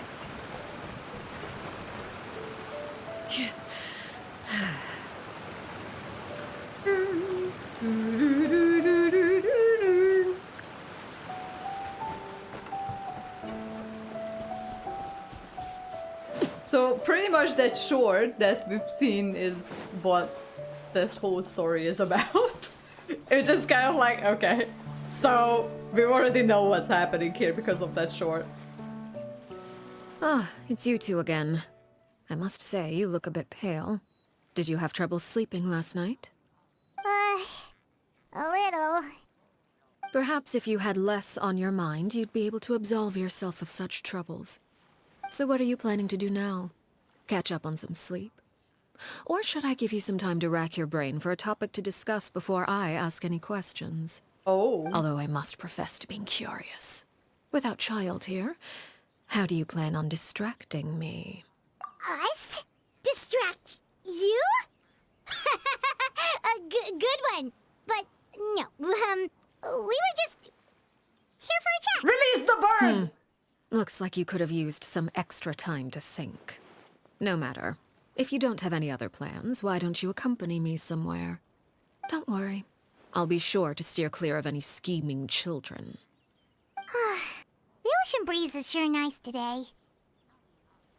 Then do you know everything Children then? always think they can hide things from the grown-ups. But nothing gets past me.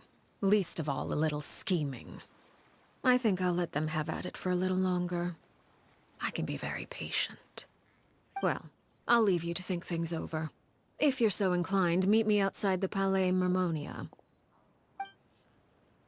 Good things come to children who do as they're told. So I do hope you decide to tag along. If only for your friends' sakes. What should we do? Release the bird! She clearly knows about everything we've been doing, and Paimon doesn't think it'd be a stretch to say she was threatening us just now. I should release the pigeon. Oh, good idea. Hopefully he sees it in time. Well, we should probably head to the Palais Mermonia. Paimon doesn't want to find out what happens if we don't show up. Based on what the knave was saying just now, it sure didn't seem like it'd be anything good. Yeah, I guess what we can do is take it one step at a Okay, time. then we probably shouldn't keep her waiting. It seems like Linny and the others are on thin ice, so let's do our best to not get them in any more trouble. Okay. Well, this is all very creepy.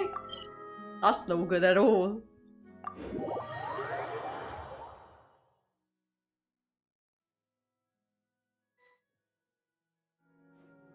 Seeing as we still have some time before my meeting, we might as well enjoy some pleasant conversation while we wait. I'm glad to see you get along with my children.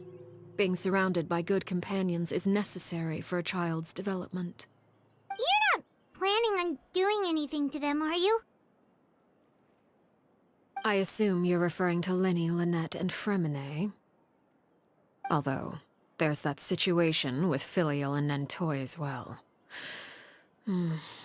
It appears quite a few people have been acting out lately. Okay. No matter. I'm not one to discriminate. All those who betray the house meet the same fate. There are no exceptions. Does that mean you're going to kill them? Oh, are you here to beg for their lives? I'm sorry to disappoint, but the rules of the house change for no one. In my organization, everyone is responsible for their own actions. Okay. But don't you care about them at all? They really respect you. They even call you father. You must feel something for them. Okay. Any organization in which feelings come before principles is one destined for ruin. The House of the Hearth is hardly an exception. You could say our principles are more stringent than most. Okay. Perhaps I can offer you this consolation at least. As our guests, you two will not be held accountable along with them. Is there really no other way to solve the issue? I would imagine Linny, Lynette, and Fremine will be able to keep their lives. As for Filial, Nentoy, and the others, I'm afraid there's little I can do. They can try to escape, but once you know our secrets, there's no getting out alive. But that's awful. It really is. Ah, you seem concerned. Out of consideration for my guests, I suppose I could turn a blind eye for a little longer. If Linny and the others manage to dispose of Clairvy in the meantime, all evidence of their wrongdoing will be lost. In that case, I could hardly punish them for something I couldn't prove. If their efforts are unsuccessful, on the other hand, all will be held accountable. And the punishment will be severe. It's a deal then. Of course. Oh, and here, I believe this belongs to you. Do try and keep better track of it next time. It takes a considerable amount of time to train a bird like this. It would be such a pity if you were to lose it. Permanently. Wait, where did you get that? That's no Well, good. I'm afraid that's all the time we have to chat. Now, for the matter at hand. I asked you to meet me here because I have business at the Palais Mermonia. It has nothing to do with you, but I think it would be prudent for you to stick by my side for the time being. There will always be time later to run off and tell Linny what you've learned. Well, time to go. Looks like we wrapped things up just in time. Oi! Are we going to meet Novilette? Oh, hell yeah. Is it Novilette time? It is.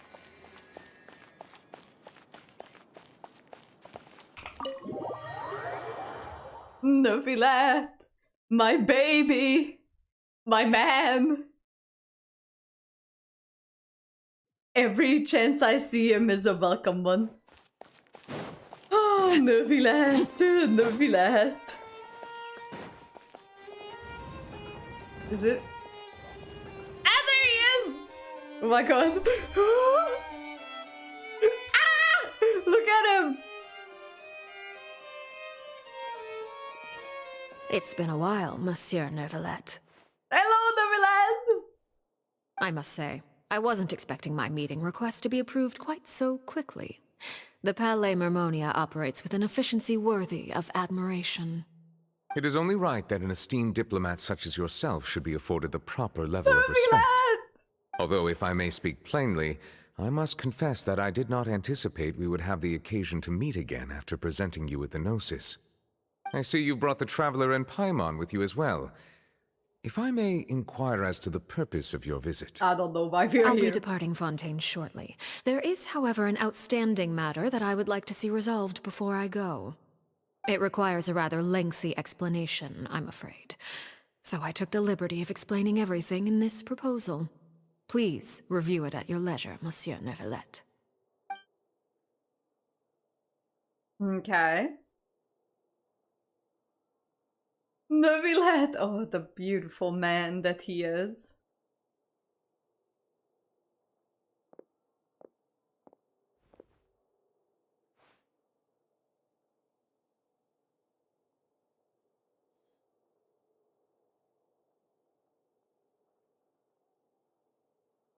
Oh shit! Oh shit! I understand your request. However, at the risk of causing offense, I must admit that I fail to see why you would wish for such a thing. I heard you have a certain fondness for water tasting, Monsieur Neuvillette, so allow me to use water as an analogy. A family is like a large body of water with countless rivers flowing in and out. As someone who watches over this system, I would hope that each river that flows from the source will eventually reach the ocean. Of course, objectively speaking, I know this is impossible. Most of the rivers will dry up along the way, disappearing into the ground and leaving nothing but a barren riverbed behind. Yeah. Not all rivers are destined to reach the ocean, but I would not see their existence rendered meaningless. I believe the water that flows within them is simply meant for a different destination, like a field in need of irrigation. Or perhaps the glass of a certain water-tasting enthusiast. What? Huh? Did you get any of that, Traveler? Kind of? Your words paint an optimistic picture indeed. Allow me to remind you, however, few among us are willing to sip from a glass filled with tainted water. It may have been tainted at one point in time, but not to worry. I'll make sure it's strained of all impurities and returned to its cleanest form.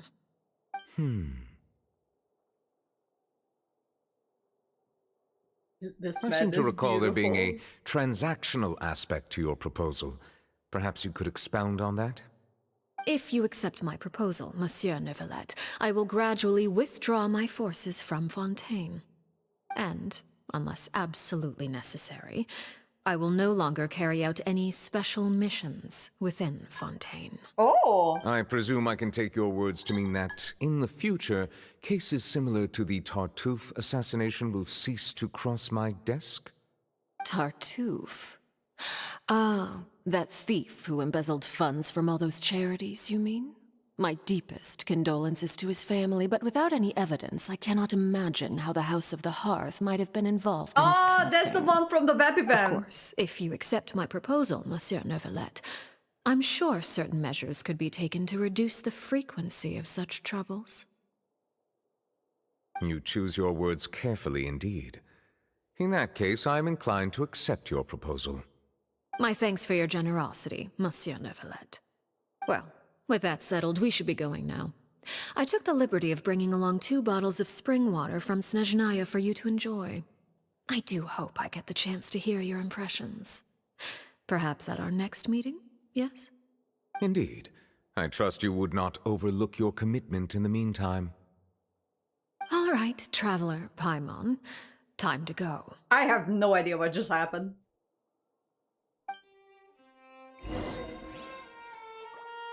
Oh, well, Neuvillette! I want to talk to him. Neuvillette! Neuvillette? I believe I've told you before that my emotions easily resonate with those of others. Yet in the few meetings I've had with that Harbinger, I haven't been able to sense any aspect of her emotional state. Her mind is like a still body of water. Who knows what darkness lies in its depths, and the lack of ripples on the surface gives nothing away. It's unclear whether this is her natural state of being, or whether it's an incredible strength of will that gives her the ability to master her emotions. We still, like, I've been Either doing this scenario, quest however, for almost suggests she 2 is a hours very now. dangerous individual. I do not expect And an we still don't know explanation as to anything why you about her. two are by her side. Whatever your reasoning, I would only advise you to take caution. Oh, Monsieur Novilet. Alright, give me a sec. I'll be right back. I just want to bring myself some more drink.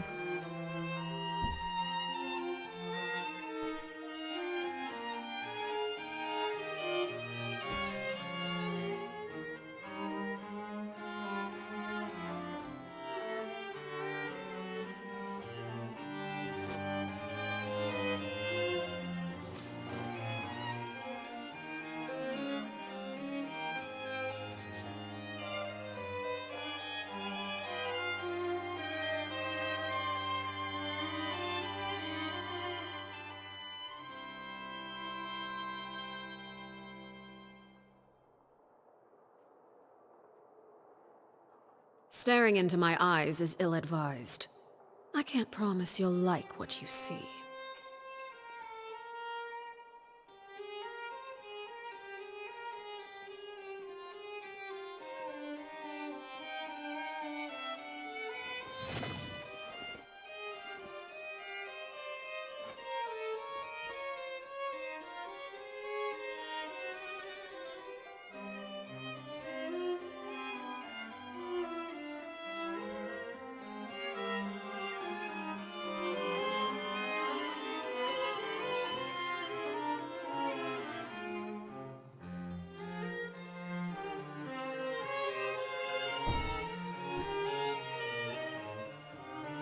Okay, I'm back.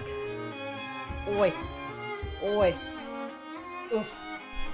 Give me a sec. I just want to wrap my feet up. Oh. Oh. Okay. So where are we going? Leaving the Palais Mermonia. That's what we're doing. Alright, are you comfy? Okay. Okay, before we do any funny business, before we leave the Court of Fontaine, I'm probably going to claim my dailies. So where the fuck is everyone? I'm doing Father's quest and no one's here to keep me company. That's pretty sad, actually. Oh well. Just standard procedure. Alright. Let's go. Eh.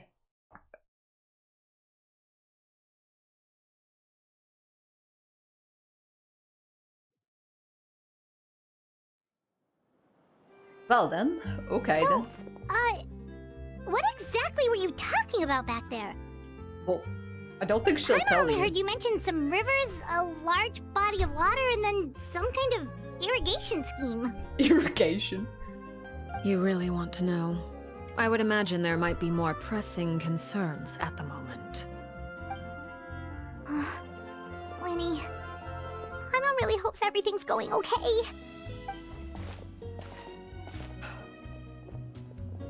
Oh, Paimon recognizes that look. You've got your thinking cap on, don't you, Traveler?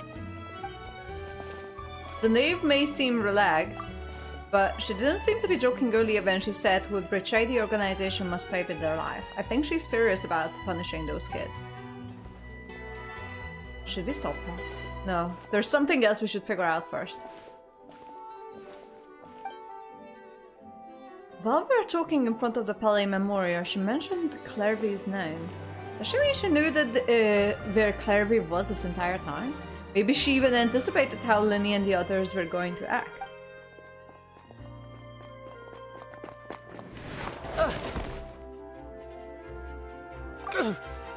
Oh, shoot. Are you alright? Oh, jeez. I'm so sorry. I was so focused on selling these papers, I wasn't looking where I was going. My bad. Well, let me make it up to you at least. Here, take this paper. On the house. He looks kind of familiar for some reason. Oh, you don't have to give us anything. Please, I want to. It's not like I'm short on supply. All the extras will be useless come tomorrow anyway. It's my fault, really. I was just trying to bring home some extra mora for the family, but I bit off more than I can chew. I haven't had many takers today, so I'm still swimming in papers. What's going on here? Nothing much. I just ran into your friend here on accident. I should probably get going, actually, so... Hold on. Of course, I'm happy to compensate you with Mora, it's just... I don't have any on me at the moment. I'll take 3 papers. Here. Your payment. Oh! Thank you for your patronage. May the Archons bless you with good fortune. What the fuck if is only I going had on? the chance to run into such generous customers every day. I should probably just take on a smaller inventory though, right? I'm getting married soon, so sometimes it's hard to not get ahead of myself. Anyway, I should head out. Goodbye! Huh? Well, now that my affairs are settled, we should take the boat back to Poisson. We've even acquired some light reading to enjoy along the way. Actually, why don't we stick around for a little longer? Paimon just realized how hungry she is. She can't head back to Poisson on an empty stomach. Looks like Paimon is trying to buy some more time. If we head back now, I doubt Linny and the others will have made any progress. What should we do? It appears you two are under the impression that delaying our return will somehow alter the situation in your favor. I'm sorry to ruin your fantasy, but your efforts are meaningless. That being said, I could be persuaded to give Linny some extra time. I just have one condition. If you agree to my request, I'll even answer some of your questions. You're quite curious about Claire V, are you not? And my relationship to her. What? Wait, why are you being so generous all of a sudden? You're not gonna ask us to do something bad, are you? You overestimate yourself. You don't have the talent for bad things. Okay, thanks. Then what can you possibly... The most important consideration in a negotiation is that both sides receive something they want. Demands and threats only get you so far. Okay, so what's your condition? Wonderful. Here it is. When the time comes, make the choice that you deem most appropriate in the situation, and lend your help to the House of the Hearth. Okay, sounds normal enough. But what do you mean, when the time comes? When is that supposed to be? That is for you to decide. Okay. We accept your condition, not like I have a choice. Then we have a deal. Follow me. Okay.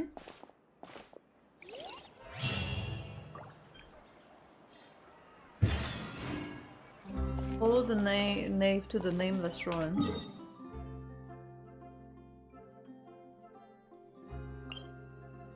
That one! I was wondering what that was.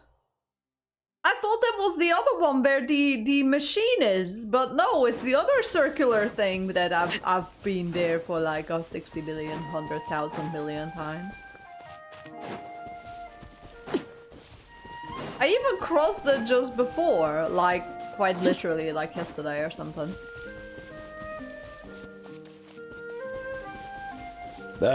Excuse me. Jesus. I know, I'm almost out of the map, I know. How about we explore the area ahead of us later? Come on, Paimon, I'm just trying to cross.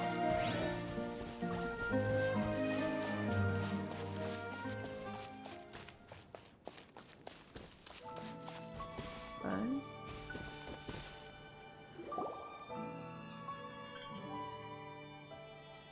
What is this place? Somewhere long forgotten by everyone. It used to be a grand building. Now it's nothing more than a pile of rubble. No one comes here anymore, nor does anyone care about what once happened here. Although, this place does have something to do with the story I'm about to tell you. It was before I became a Harbinger, and before Linny and the others joined the House of the Hearth. Due to certain events, I first killed Clairvy and then her mother. And this is where it all happened. You were the one that killed Clairvy? Yeah. Why, though? Patience now. Allow me to explain Clairvy's side of the story first. I'll start from the beginning. Clairvy was 6 years old when she was brought by her mother, Crucibina, to live in the House of the Hearth. From the outside, it seemed like a fairy tale. They are a blood thriving related. family made up of kind adults and friendly children. Wait, are they like blood related? Crucibina was the knave at that time, and the House of the Hearth was under her control. She was Clairvy's mother by blood, but she was also the mother to all the children in the house. What? She was actually her mom. Oh my god! Okay, so she was actually her mother by blood. I didn't realize that the knave had a daughter. Clairvy was happy here, for a time. But she quickly realized that being part of this family wasn't a fairy tale at all. It was a kind of purgatory. Purgatory? Exactly. The House of the Hearth takes in war orphans from all over Teyvat. But as for how to raise them, that depends entirely on the person in charge. Crucibina came up with a novel idea. She would teach the children to fight, force them to duel each other, and then crown as the king of the house the child who proved themselves most worthy of inheriting her title. It's difficult to estimate the number of children who died or were maimed in the process. There's little I can say about the ones who died. The ones that emerged with permanent injuries, on the other hand, well, they still served a purpose. They would be handed over to the doctor to be experimented on, or sent away on dangerous missions. Nothing more than tools to be used and then discarded. Okay. So those were the experiments Clairvy was talking about. But what actually happened to her? Okay. You said that Clairvy was Crucibina's daughter, so if Clairvy tried to convince her to stop what she was doing, Crucibina probably would have listened, right? Despite being Clairvy's mother, Crucibina cared little for her daughter. She forced Clairvy to join the House of the Hearth only as a means to demonstrate her own impartiality as a mother, to prove that she treated all her children equally. Okay. Clairvy did try to convince her mother to change her ways, but it was to no avail. After her efforts failed, the only other option was to rise up and try to fight back. Unfortunately, the other children had already been thoroughly indoctrinated into the illusion of happiness Crucibina had created. Okay. Of course, there was one exception. Someone Clairvy's age who knew the truth about the House of the Hearth. Her name was Peruere. Peruere? Wait, the friend that Clairvy mentioned? Friend, huh? I suppose we can call her that for now.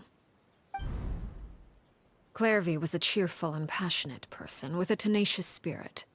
Peruere, on the other hand, was rather cold-blooded. Her cold-blooded nature allowed her to see through Crucibina's facade. Yeah. Yet, it was also this cold-bloodedness that prevented her from acting against it. At least at first. Oh my god. While Clairvy longed for freedom, Peruere was convinced that, amid all the fighting and violence, she would make it until the end. Oh, fuck. Despite their differences, the two became fast friends, united by their knowledge of the truth. Clairvy told Peruere that she hoped to create a real family, where no one would be killed or sacrificed. There may have been a certain naivete to her ideas, but Clairvy proved her determination many times over. She tried countless times to run away, ask for help, or expose the truth. But her efforts only earned her beating after beating. The only thing that kept her going was her strength of will. Aww. Even with her body racked with pain, she would still stand on her tiptoes and open the window at night. She and Peruere would look out at the moon together, a fierce longing for freedom shining in her eyes. But one day that light simply vanished. What happened? Oh no. What happened? Her hopelessness resulted from a culmination of things. 10 years had passed. 10 years worth of failure after failure. She and Peruere weren't children anymore, but finding any chance to escape still seemed as hopeless as ever. It was during this time that Peruere suggested a new plan. If escaping was out of the question, why not take down the very person sitting on top of this throne of lies? Mother herself. Clairvy rejected that proposal. She claimed that, as a famous harbinger, Crucibina possessed an unimaginable amount of power. Trying to kill her would have an incredibly low chance of success. Okay. Clairvy never gave another reason, but Peruere could see it written all over her face. Clairvy still thought of Crucibina as her mother. Killing her own flesh and blood was a line she couldn't bring herself to cross. If she couldn't escape and fight back, then only one option remained. Precisely. Death was the only way that she felt she could be free. It happened during a duel. When she arrived at the dueling ring that day, her partner turned out to be none other than Peruere. The very person that had stood by her side all those years. It was a fierce battle. But ultimately, Clairvy decided to let Peruere end her life. Oh, fuck. From that moment on, Peruere's journey was one written in flames. When the rain finally came and washed it all away, there she stood, the sole victor in Mother's endless game of slaughter. A trail of corpses strewn across her path to success. It was the very result she had predicted 10 years prior. Even then, she believed she would make it until the end. She wasn't surprised by the fact that she emerged as Mother's undisputed heir. Rather, her success left her with an inexplicable sense of restlessness. She was unsettled. And there was only one thing that could quell that sensation. Perhaps you two would like to take a guess as to what it was? Oh, fuck. Killing the person at the very top? Crucibina, you mean? But if you had a look, when she was a girl, the curse was only on her fingertips, but now it's half her arm. Correct. This is the place where Peruere killed her best friend. A mere year later, this is also the place where she fought tooth and nail to kill the mother they shared. The moment she acted, any conception of what was right or wrong ceased to matter. It's one of the principles of the house. Only those who survive get to write the rules. Peruere won the battle, and became a harbinger herself. After which Her Majesty, the Tsaritsa, bestowed upon her a new name. Arlecchino. So the Perry Clairvy was talking about... It was you all along. You're Peruere. Arlecchino is just a name you got later. So your story just as much as Clairvy's... I left that name behind long ago. I must say, hearing it now does bring back memories. After I defeated Crucibina, the moniker of Mother died with her. I chose to forego the title she called herself, and even chose to give up my own name. I rebuilt the House of the Hearth under a new identity. Not only as Arlecchino, but as father. And that is where the story ends. Any more questions? The Clairvy we've met, though, who is she exactly? Yeah. Based on what you just told us, Clairvy wasn't a little kid when she was killed. She was about Clairvy 16. Met, was she really a spirit at all?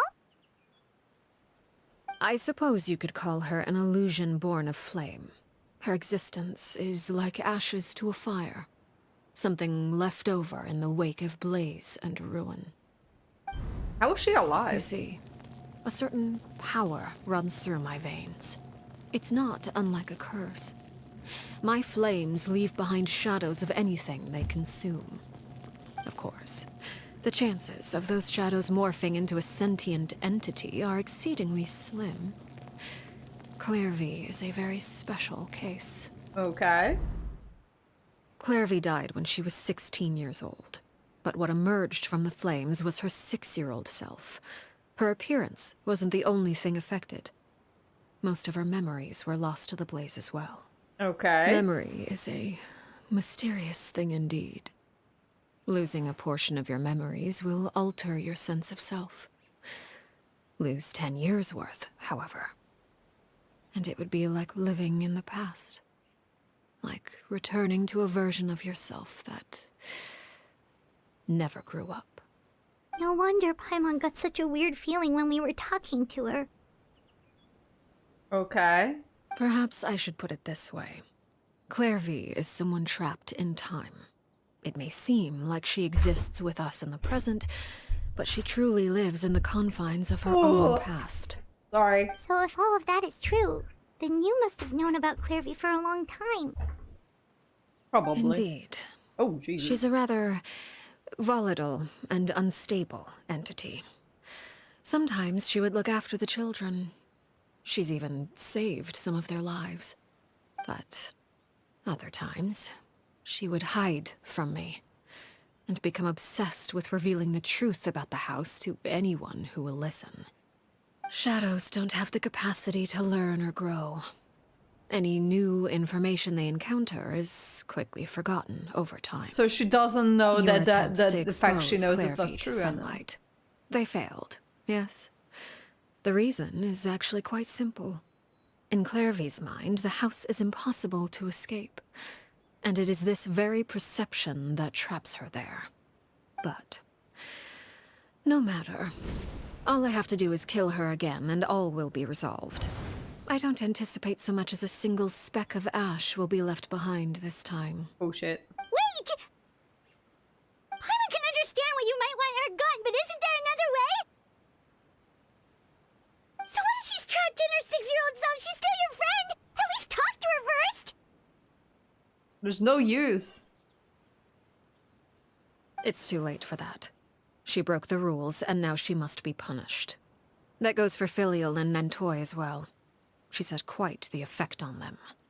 I hope you understand. The difference between Crucibina and myself lies in our formulation of the rules, not our policy for enforcing them. Upholding the rules without question is a trait we both share, because that is how a household should be run. Are we speaking? Are we going to speak? Is this really what you want to do? We're speaking! Whatever could you mean? Don't you want to say a proper goodbye at least? Whether as a killer or as a father, there are two things that must be avoided at all costs. Anger and sorrow. Anger makes you impulsive. Sorrow causes you to waver. Well, it appears it's about time to proceed. Before we arrived, I told some of my well-behaved children to bring our troublemakers here by nightfall. I do believe I've kept my end of the deal. I gave your friends quite a bit more time. As for what happens now, we'll just have to wait and see. Oh no! Oh fuck!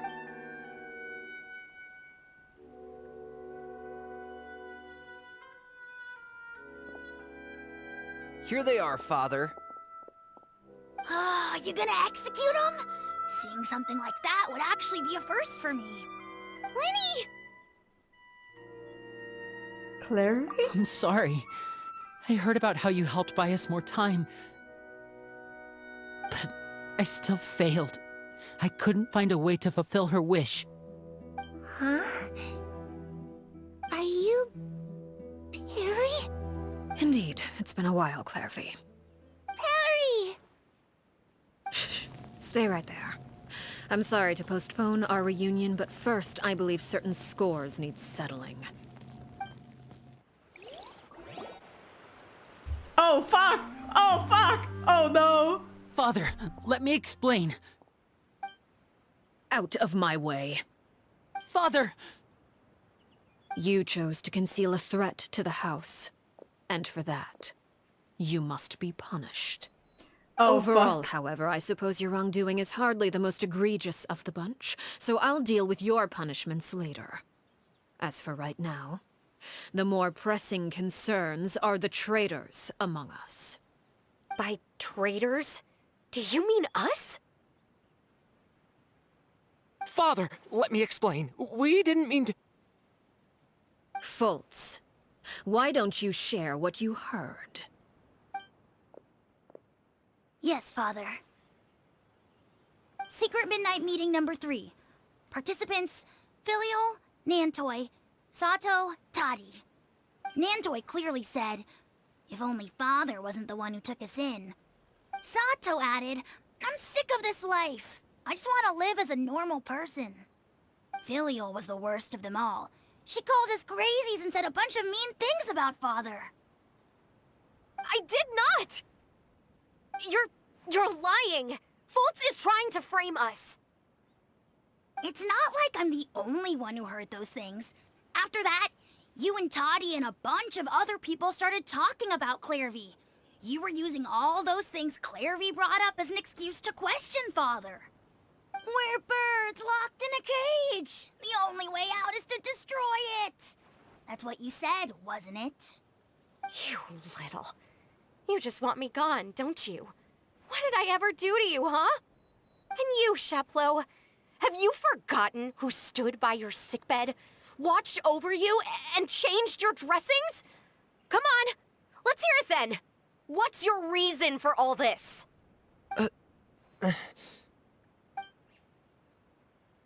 You're wrong, Filial. We don't want you to die. You're our family.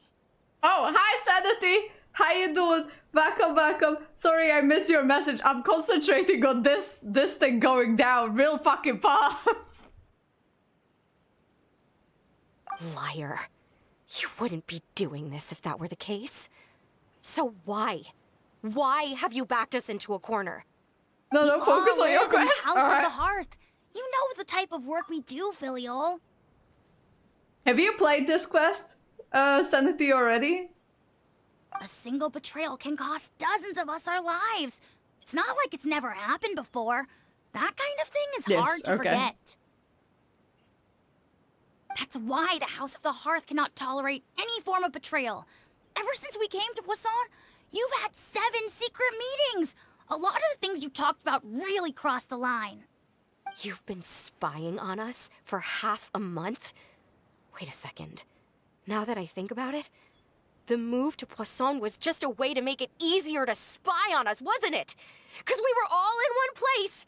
You've had this planned all along. Filial, Nantoi, I'm sorry. It wasn't Sheplo who moved my them. life. I owe Clairvy too. If it weren't for all your help after I got poisoned, I wouldn't be standing here today. Condom with the best of the major other quest. situation, I would do anything to repay that kindness, even if it cost me my life. But rules are rules. I'm sorry. My hands are tied. Why? Why? That's enough, Filial. We made a mistake, and we should own up to it. We broke the rules, plain and simple. And now we have to face the consequences. I'm sorry, Sheplo. Fultz. I'm sorry, Father. We accept our punishment. Chapeau. According to the rules of the House of the Hearth, how should these traitors be punished? All those who betray the house pay with their lives. And so it shall be.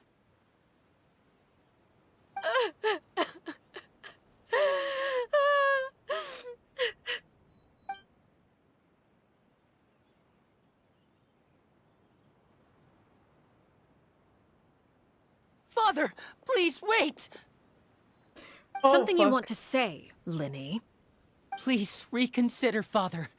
What Filial and the others did, does it really count as betrayal? We all come from broken families. From the very first day we joined the House of the Hearth, we wanted nothing more than to make it a real home. But the truth is, none of us know what a real home should look like. I'm not saying I have all the answers. All I know is this. Killing Filial and the others may uphold the rules, but doing so will only bring us further away from being a real family than we've ever been. So please, Father, please, reconsider. I agree with Linny. Father, please. Linny, you...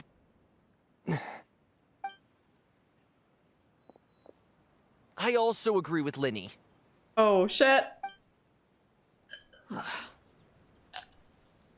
An order once given cannot be rescinded. However, given the extent of your determination, I suppose we shall have to go about this a different way. Draw your weapons and face me. Our weapons? Father, are you referring to a duel? Precisely. The rules of the house will not be altered. Traitors must be punished. However, resolving disputes with a duel is also one of our rules, one that also applies to me. Demonstrate a sufficient showing of strength, and I shall offer a concession. Wait. Beat Father in a duel? Impossible. Father is way too strong, even for Linny. Well, this is where we all die.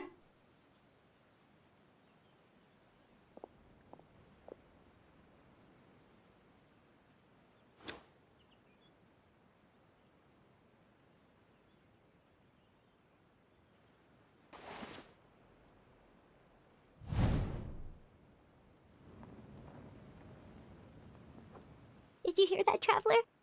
Yeah, that's not good. Lenny and the others have to duel the knave. What should we do? Can they really win something like that? No. If they lose, those people from the house are really gonna be executed. Hey, are you listening?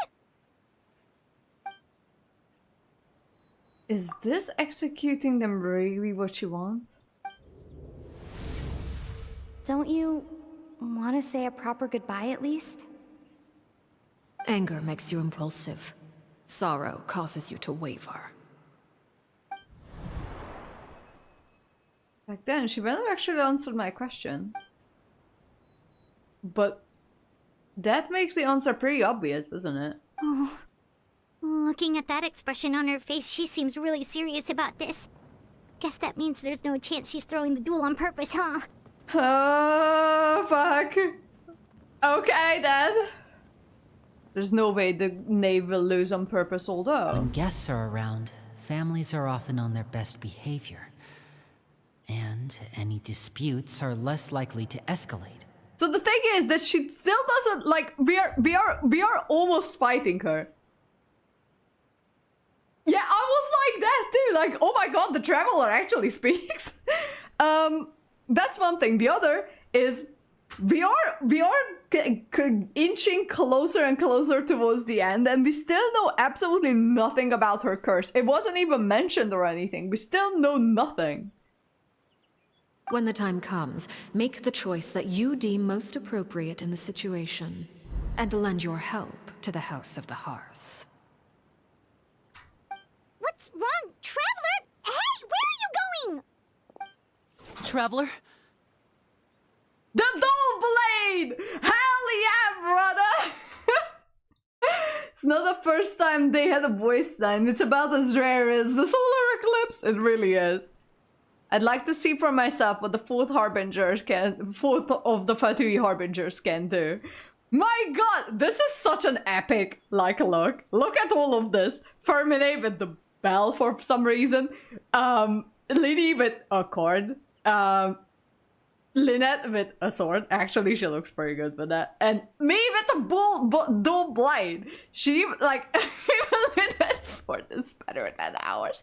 Alright, anyways. You're asking to join the duel against the knave? I mean, I did fight gods before, if that's okay. I'll allow it. We do have a ready-made dueling ring at our disposal, after all. All I would advise is this. Keep a firm grasp on your weapon, and give it your all. Any less, and you may just lose your life. Cutscene! Cutscene! cutscene!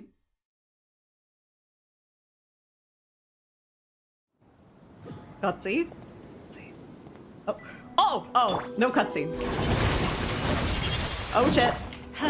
This is not the team I wanted to fight, but that's okay.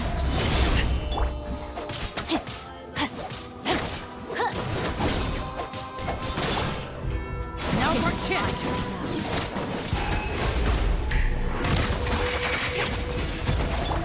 Rain outlines your fate. Know my soul. Closer now. With these Everybody rising stand back. flames. Let me weave you a breath.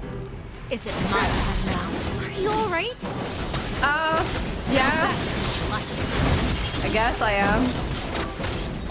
Am I still doing pyro? Yeah, well, to be fair, I don't really have any artifacts on at the moment, so this is a little bit difficult. But that's okay, I guess. I don't think I chose the right characters to do all this. With the fall of darkness, destruction shall rise. Okay. Have a taste of courage.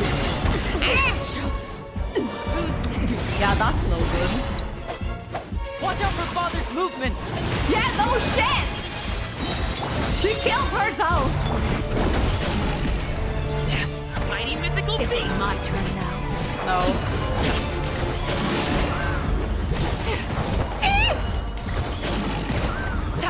I need another team! Witness over here! I need another team!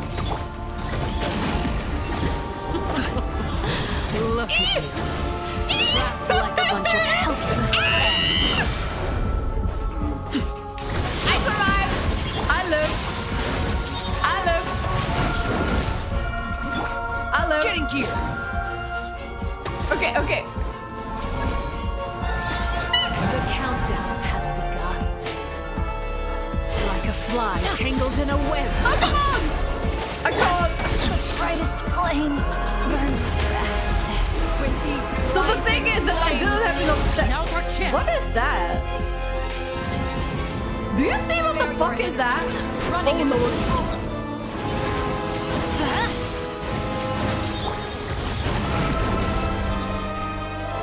What is that in the corner there? I have no clue what that is. Okay. Even stronger than I expected. Who's next? Okay. Everybody stand back! What are those little spirits?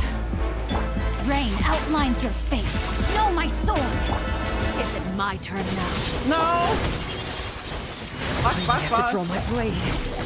And Okay.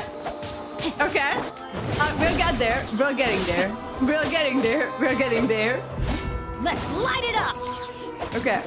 Rain outlines your fate. Know my sword. And voila! Not bad. You've proven to be a worthy opponent after. Okay. With these rising flames. Let me weave you a verse. Is it my turn? I know. It's the. Spend your Okay. energy. Running is of no. little use. What is happening?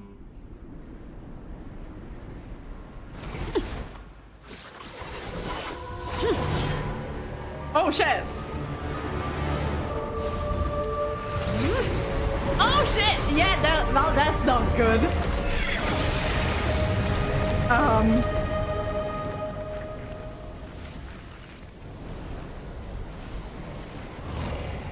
Oh! Wow, she looks cool as fuck! This is not good. This is actually the opposite of good. My blade is all that remains.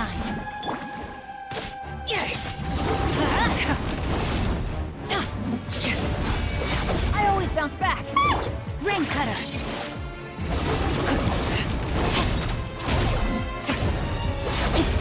I did something. Good. Off we go. Off we go. my Now's god. our chance. Your punishment made manifest. Okay. I managed. I was real close. I almost died. But I didn't die. So that's good. Okay. Time to act. I live. I survived. Watch out for father's movements. Look out! You know shit. Come on, lady. The sun and moon have set. Only ruin remains. Oh! Adventure time. Struggle in vain. Well, shit. Now's our And chance. I only have Xingqiu and Bennett to do all of this. That's not the ideal team I wanted to bring to this whole thing. But you know what? I'm going in! Suntown is only the beginning. Watch out for father's movements. Look out! I'm looking out. I'm looking out. Oh fuck. Oh my god. Can we not? Okay.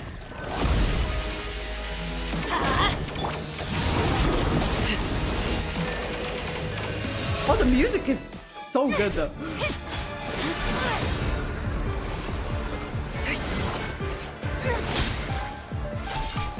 I've defeated gods before.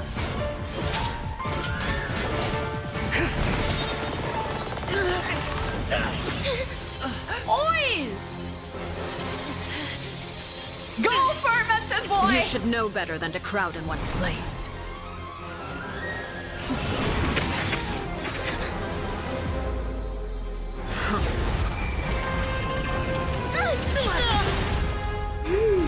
They fucking dead.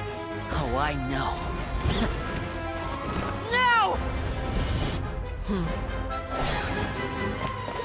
I'm sorry, father!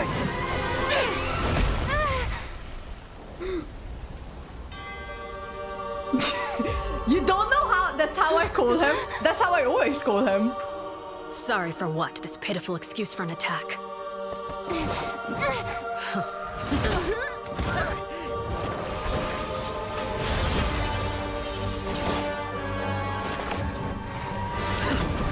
My god, she's so cool.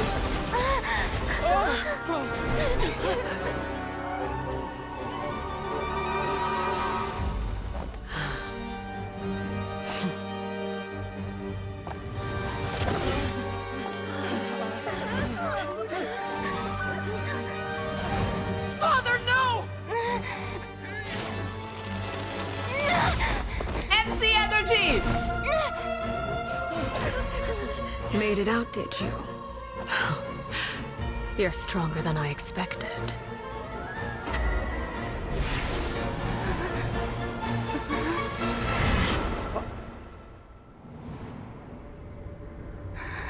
What Crimson is this?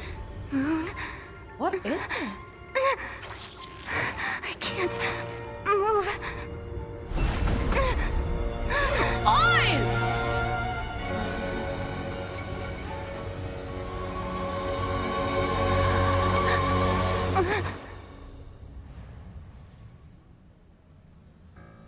Still, not strong enough to beat me. You're stronger than fucking gods?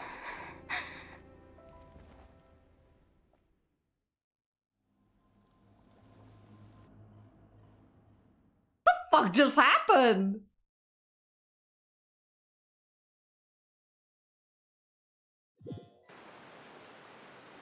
We fought literal gods. How can she defeat us?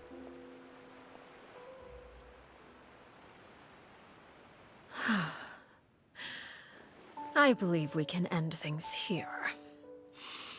It's not often that we get to enjoy the company of guests, after all. We wouldn't want things to get too out of hand. Brother, are you all right? Lenny. Given that I am the victor of this duel, as agreed, the punishment stands. No! I never thought things would end like this. However, Everyone involved in the duel demonstrated a remarkable level of strength and The determination. knave In light of this, I'm prepared to change the method of execution. Okay, let me just. So, we fought a few gods, right? Before Child, we defeated Child, but Child is lower ranked, a lot lower ranked than the Knave. The Knave is 4th. So we fought we fought the Raiden Shogun. We fought the Valin, who's a literal dragon. We fought Ejdaha, who's also kind of a dragon. We fought a celestial being with Neuvillette. We fought yeah, that's right, we fought 3 Fatui. I think Signora was lower than the Knave. But anyways, so we fought 3 Fatui. I mean, 2 Fatui Harbingers before her. And we fought a man-made god, too. And we fought another primordial dragon. And yet, the 4th, not even the 1st or the 2nd, the 4th Fatui Harbinger can beat us. That doesn't give me much confidence. After we've defeated literal gods, the 4th Fatui Harbinger can defeat us. What about the others? What about the 3rd, the 2nd, and the 1st?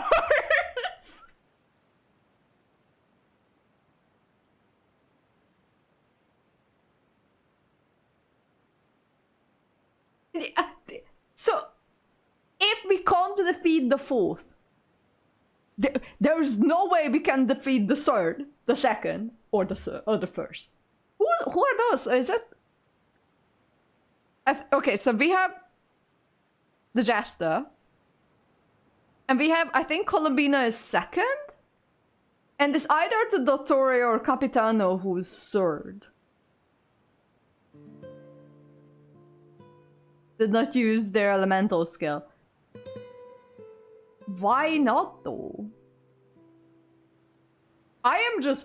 It just doesn't give me a whole lot of confidence regarding the rest of the Fatui Harbingers we're going to have to defeat at one point or the other in the story. If we can't defeat the 4th, with help of children, but with help. It's a duel, not a duel to the death. Okay, well. So, it still doesn't give me a whole lot of confidence. Elwar, the bottled flames I gave you for safekeeping. Do you still have them? Yes? I wasn't sure what they were for, but I've kept them super safe. I didn't lose a single one. Wonderful. Then, in just a moment, I'll have you administer them. Bottled flames? Indeed. They're the product of a secret experiment. Under certain special circumstances, flames can be extracted from my person and preserved. Once ingested, searing pain will spread across every inch of your body. No harm will come to you physically, but your memories will be burned away. If you can withstand the pain. When you awake, you'll have forgotten everything you know about the House of the Hearth, and will be expelled from the organization. In other words, administering this concoction will kill the version of you that grew up in the house, and give you a new identity. So that means the young man that looked familiar, the one selling newspapers outside of the Palais Mammonia, must have been the same aura that we saw in the list of execution. He wasn't killed at all. Memory is a mysterious thing indeed. Losing a portion of your memories will alter your sense of self. No, if my understanding of the Knave is right, she really thinks of killing them. If Aurora that lived in the House of the Heart, if the Aurora that lived in the House of the Heart is dead, the one that remains is simply a normal person living out his life with his beloved. Even so, much better than actually ending their lives. So, you're just letting us go, Father?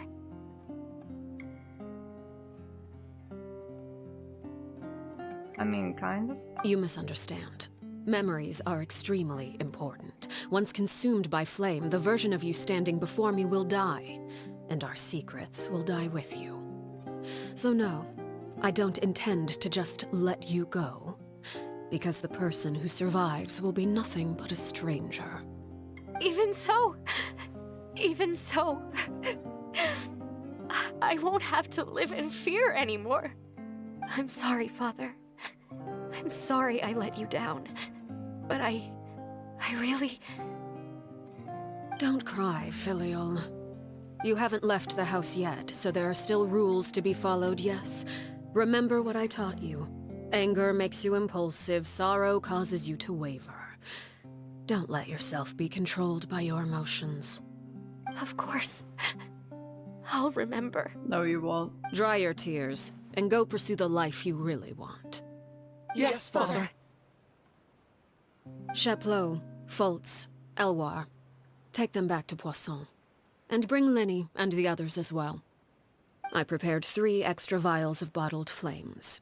As for whether to take them, the choice is yours. Goodbye, children. The next time we meet, I will no longer be your father. Thank you for all you've done for the house.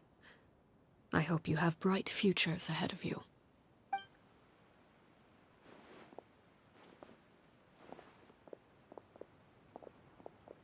Oh. Father.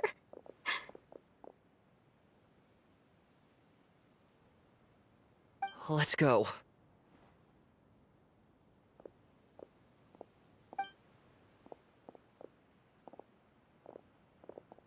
Here, grab my arm, Linny. I'll help you walk back. Thank you.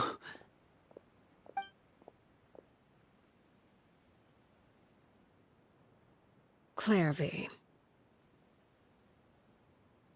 Why?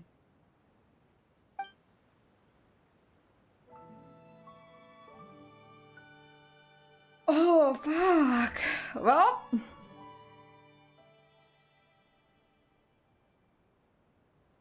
Can we talk now?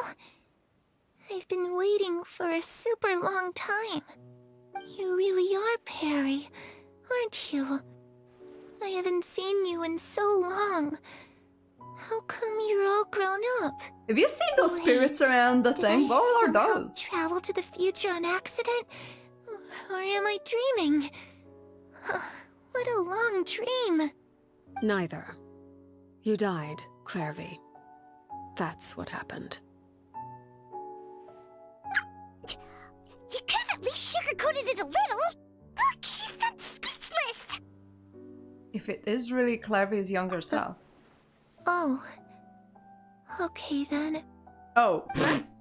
That's it? You accepted it just like that? Or they explained what Clairvy is. Yes, Perry yes, says she did.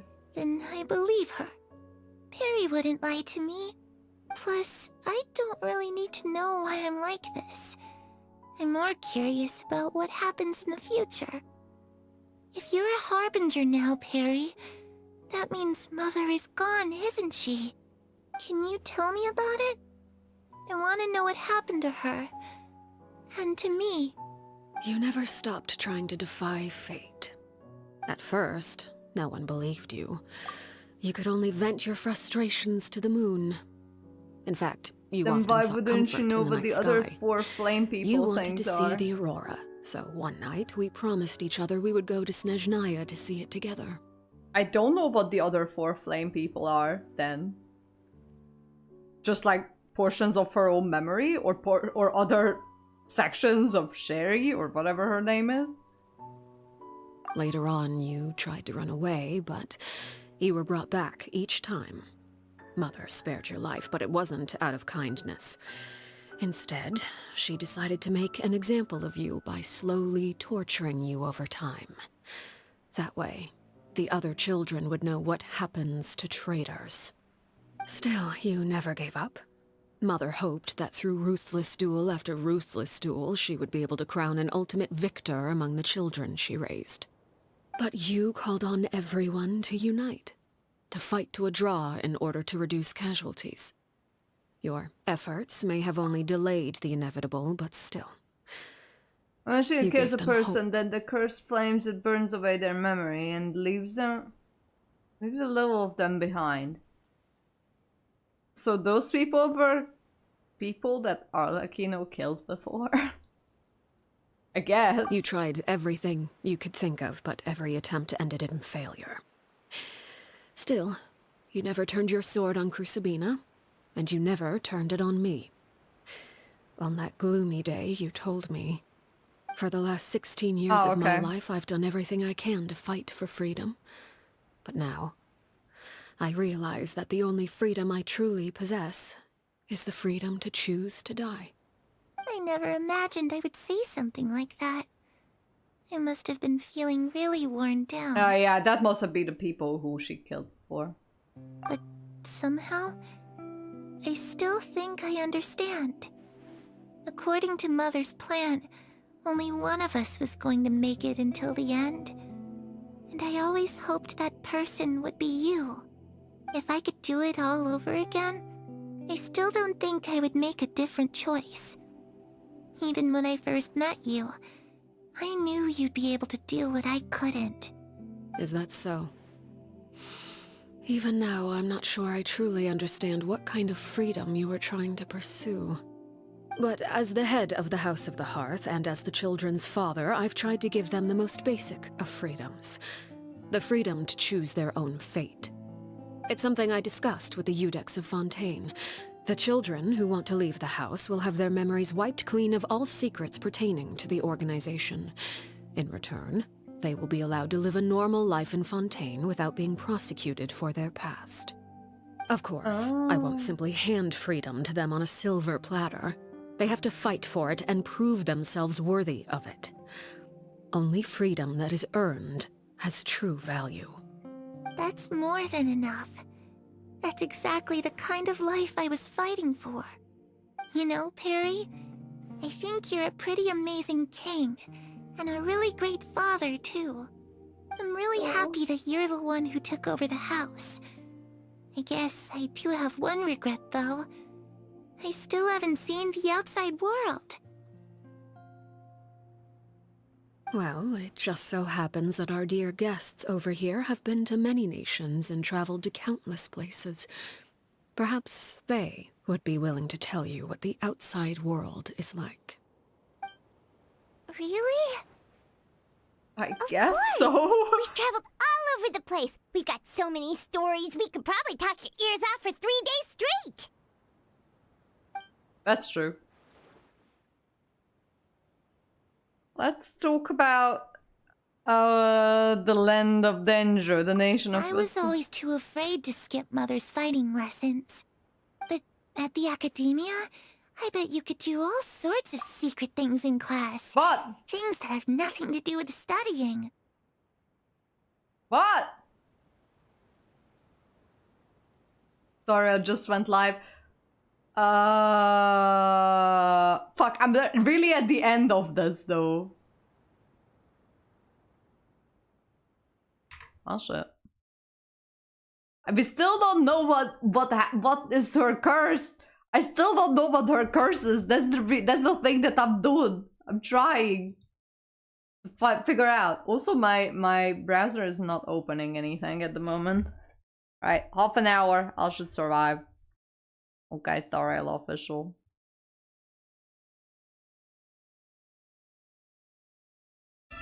Program starts in like 3 minutes. Hang on, I'm muting the side, putting it on the side here. Okay. I'm just kidding. Being able to study whatever you want without having to fear for your life actually sounds pretty great.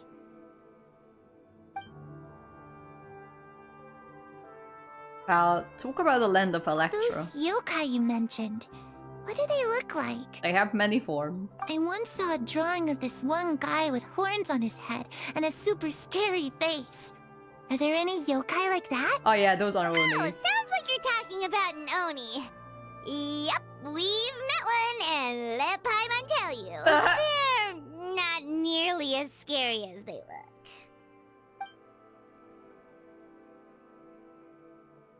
Stop playing Star Rail. I did. I still play Fiddler the story.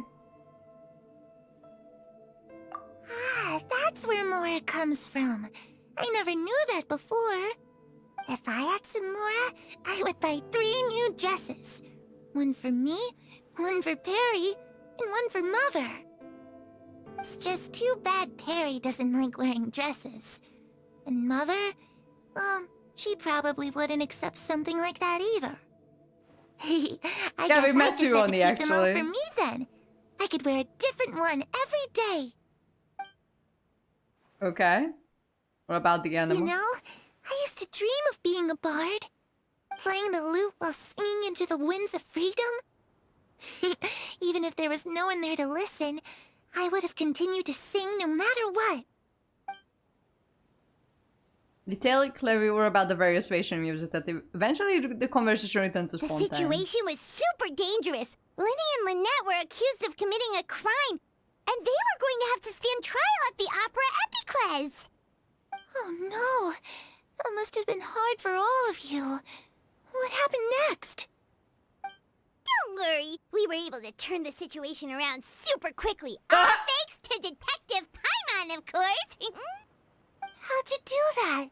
Come on, tell me. Okay, so it was like this. After the failed magic show, we rushed to the scene and... Clary is listening really intently, and Paimon's story is about our time in Fontaine. She seems really happy, like all her troubles have been forgotten. Oh, hang on. I'll swap. I'll swap.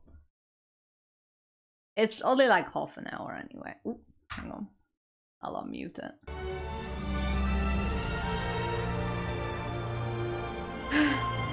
That's fine. I'll change the stream title.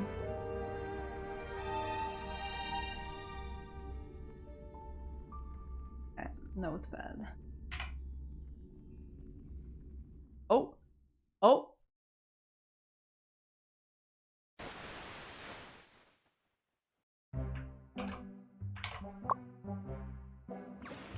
Cheap, cheap, cheap! Cheap, cheap! Cheap. Cheap, cheap, cheap! What the hell? Cheap, cheap. Oh my god. Cheap, cheap, cheap, cheap, cheap, cheap, cheap, cheap, cheap, cheap, cheap, cheap, cheap, cheap, Oh, because today is the anniversary of Honkai Impact, by the way. I don't know if you guys know, but I've got... Newsflash! Pentaconi's Charmony Festival has entered its countdown phase. The singer Robin, famous throughout the cosmos, has announced in a recent press conference that she will release a new album for the festival. It's for Mikhail, and for the future of Pentaconi. Come with me, everyone. Let's deal with these thugs first. Then we'll talk about how to deal with you. Oh, it's the cowboy man! Here's your final. I don't know how to feel about this dude. Everyone, are you ready?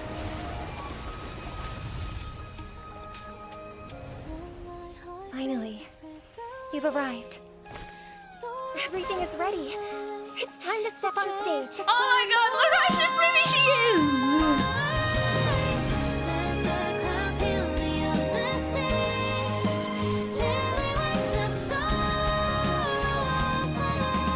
And this is our final hope. Prisoners, this is my order. Learn the essence of freedom and teach your fellow prisoners to fight for their lives. What the hell is happening?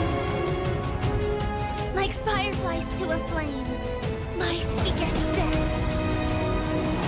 Is that Jingyuan's thing? Do you think the stars will fade away?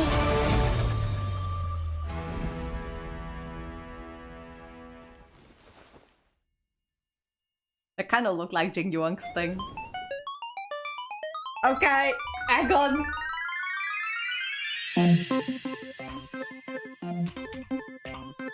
EST TGNP MN BRB.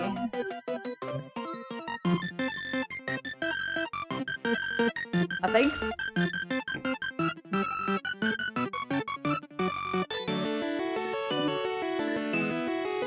Yeah, okay.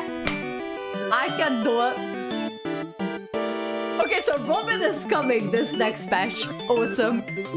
I'm in love with her, so yeah. She's just way too beautiful. Honestly, she's just way too beautiful.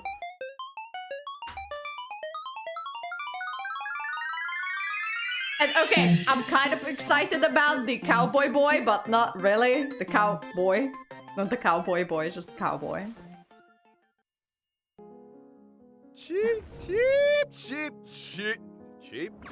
As I was saying, good morning, good afternoon, and good evening. Allow me to extend my sincere greetings to all our viewers. Welcome Is this the last phase of the Penacony thing? Special program. Probably is. Then, wake to weep. Long time no see, Albert. I heard you had a nice vacation. Oh, as a matter of fact, I did. The IPC offers wonderful employee benefits. Word on the street is you managed to save the universe during your break? Oh, Director Aventurine, you flatter me. I just helped out a little. It was nothing, really. Why not reward yourself with an extra day or two? And abandon this wonderful audience? Never. I miss them too much. Let's do Robin some is so beautiful. introductions, shall we? Greetings, viewers. It's a pleasure to be here on the special program. Alright, I am. That's Black alright for Swan, the leakies. a memo keeper from the Garden of Recollection. Hello, everyone. I'm Aventurine from the I know who IPC you are. Strategic Investment Department. Hi guys, I'm Robin. So happy to see everyone here. A warm welcome to each of our special guests. Robin is beautiful. Thanks, Albert. There sure were a lot of interesting details in that trailer. It's a pretty big lineup, isn't it? Dashing gunman at the beginning. Wonder what his deal is. Not to mention a certain brother and sister. I'm glad to see Sunday and Robin after everything that's happened. There was also a place that looked don't like an think opera house. he's genuine. Is that where the Charmony Festival is being held? Maybe. So many guests from so many places. What will the story bring us next? Perhaps we'll gain some insights in today's program. No, that is not Jing Oh. Yuang's thing. Who I exactly was just is looking being at it. referred to in the version 2.2 title? Then wake to weep. Doesn't sound like a version filled with sunshine and rainbows. Don't get too hasty now. After experiencing 2 versions of Penacony, I'm sure everybody is eager to uncover the truth behind the sweet dream. Since Miss Acheron split the family screen in Clock Studios theme park, it's obvious things aren't quite as safe as the family made them out to be. Did anyone really believe them in the first place? Oh, eventually. No. Meanwhile, things seem to be heading in a more favorable direction for Mr. Aventurine. There's a secret within the family that goes deeper than any murder mystery. But with the clues we have so far, things don't really add up, right? How do you mean, Miss Robin? For example, Firefly and I were attacked. When we came to our senses, we didn't have a single scratch. What happened exactly? You know, Dr. Ratio once told me that in a dream, it's not death that's impossible, but dormancy. A thought-provoking idea. And let me remind you, Himiko deciphered a secret passage in the invitation to the Charmony Festival. Witness the impossible in the realm of dreams. Find the legacy of the Watchmaker, father of Penacony, and thus the answer to the question, why does life slumber? So in other words, you need to enter an impossible dormancy within a dream. Only then can you pull back the curtain and get closer to the Watchmaker's legacy. Dormancy within a dream. Is that like a dream within a dream? I think there's another possibility. Could it be referring What to are they the talking other about? side of the dream? Just like Miss Acheron said at the end of version 2.1, Penacony, the true land of the exiles. Oh, on that note, perhaps we could uncover some clues in version 2.2's new map, Dream Flux Reef. Can anyone guess what the connection might be? Taking the name at face value, it's a reef that the dreamscape flows past. If the dreamscape can flow like water, then it should be flowing downhill. Could there really be a deeper level to the dreamscape? Could there indeed? Trailblazers will have to discover the truth for themselves. All I can reveal is that entering this special domain will require ways and means. In version 2.2's main storyline, the fool always rings twice. Okay. Trailblazers will head to this new domain and reunite with some unexpected friends. And let's not forget, Why is it the Charmony Festival has That's also entered the Albert, countdown okay? phase. The curtain will soon rise before guests from across the cosmos. The Charmony Festival. The family's guaranteed security has fallen to pieces. Still, they've done a good job keeping the truth under wraps. I'm curious to see what happens next. They say this Charmony Festival is set to be a grand spectacle, and that a special talent show is gonna be held to build up the hype. The talent show, known as the Festivity Auditions, is sponsored by Soul Glad and will take place at the moment of scorched sand. The moment of scorched sand. We haven't been there Penacony's yet. most festive moment, with guests partying all day long. Add in some malt-flavored Soul Glad, and the atmosphere is second to none. Whew, that's right. This Party place all was day. once devastated Jesus, by the I would go invasion of crazy. Leeds. I would go there, Became spend there like a few hours, and then Festivity go, auditions get the after its fuck out of there. reconstruction. The family holds these auditions here from time to time to select Penacony's next festive superstar. As you can see, it comes with all the bells and whistles, lighting, stage, effects, you name it. We guarantee the most unforgettable experience for all contestants and audience members. In version 2.2, Trailblazers will need to join the contest with their companions and earn the title of Festive Superstar. Oh? So you have to win the Do I have to contest if you sin? want to join the Charmony Festival? No pressure. The renowned galactic baseballer is the center of attention, no matter where they go. So, how do the festivity auditions work exactly? Pass all the audition stages and earn the superstar title for a chance to venture into the Charmony Festival's main venue, the Penacony Grand Theater. That's right. The Grand Theater is Penacony's most recognizable landmark.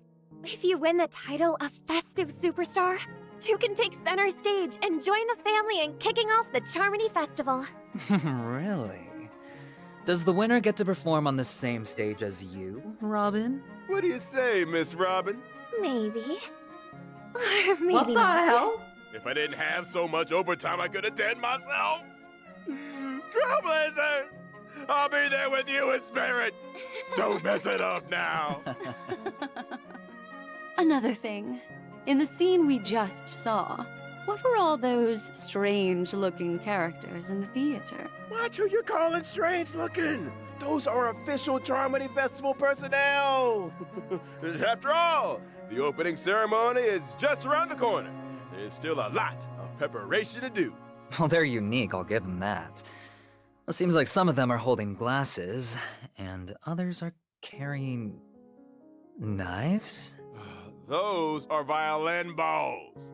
They're members of the Sweet Dreams troupe, and they'll be playing an important role in the Charmony Festival. I see. They look a little on edge.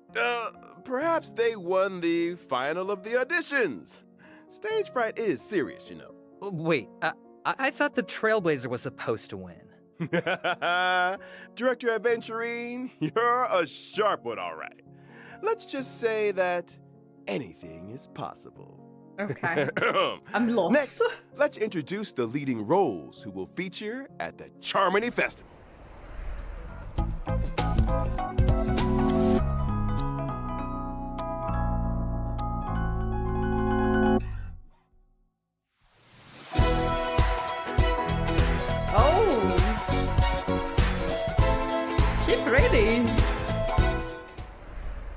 Lastly, we have the singer Robin, whose beauty and talent are known throughout the cosmos. Oh, she's beautiful. I'm sure Miss Robin is no stranger to our viewers. Her gentle elegance as a singer has earned her countless fans from across the universe. No need to flatter me, Albert.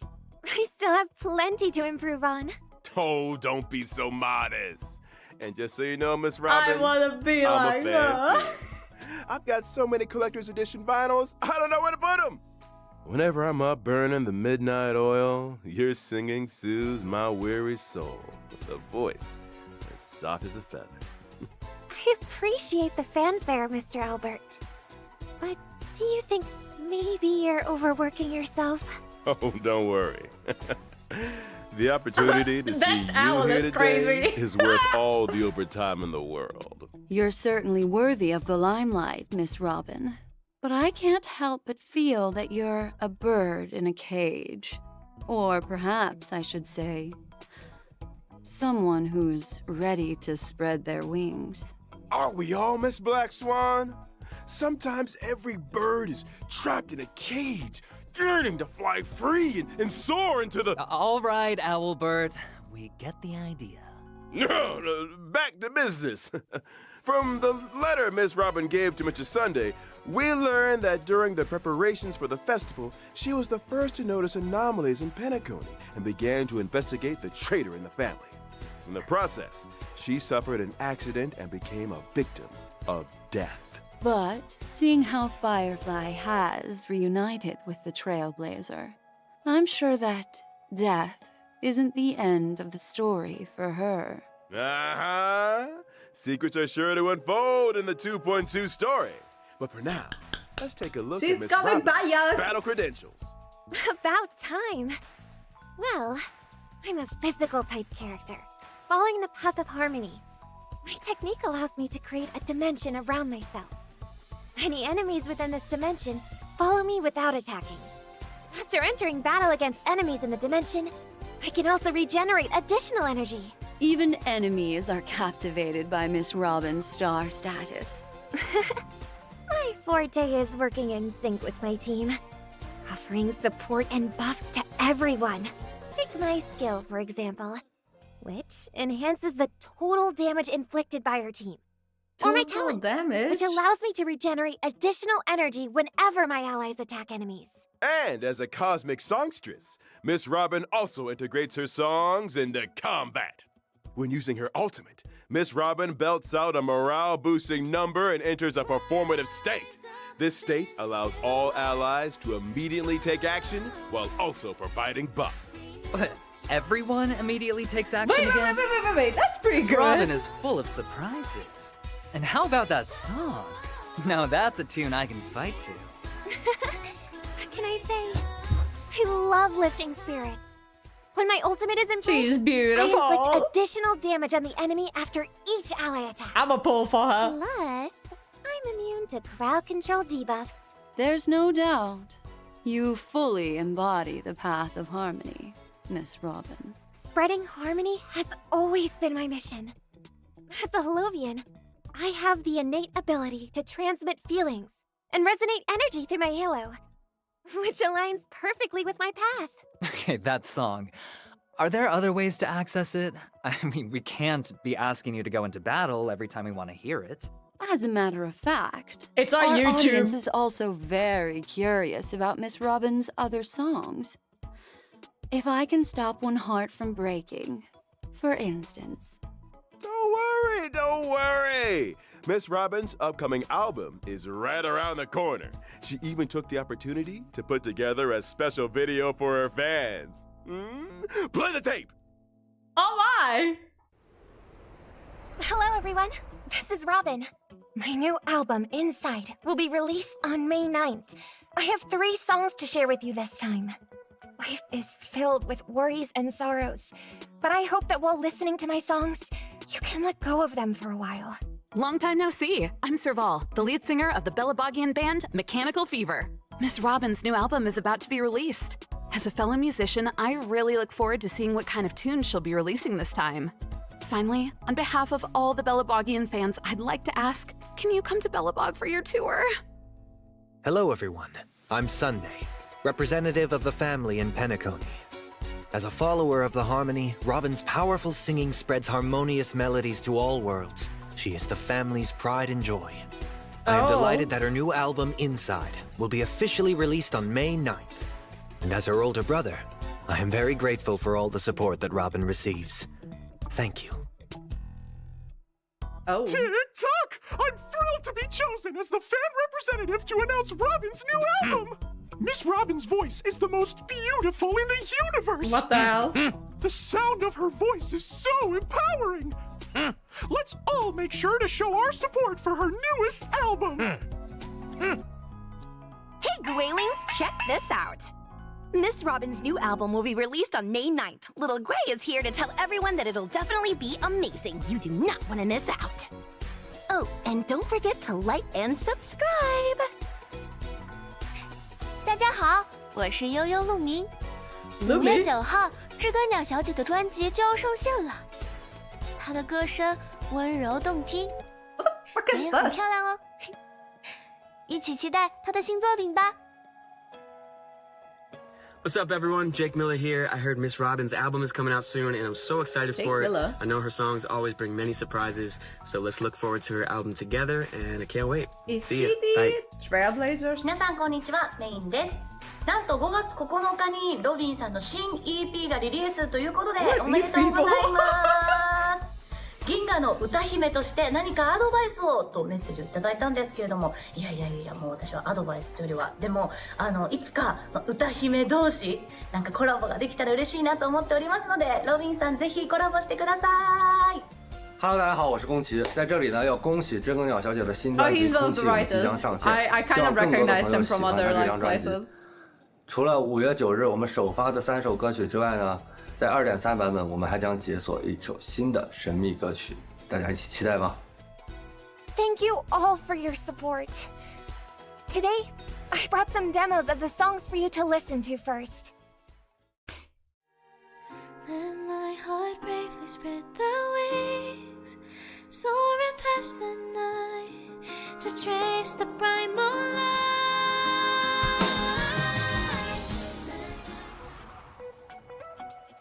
Mend your pace, sway to the beat, hands up, embrace who you wanna be. Join my dream, it's just the right time. Oh, oh. Hands up, the wheels are spinning. Oh my god, the whole time music is actually pretty good. What the heck?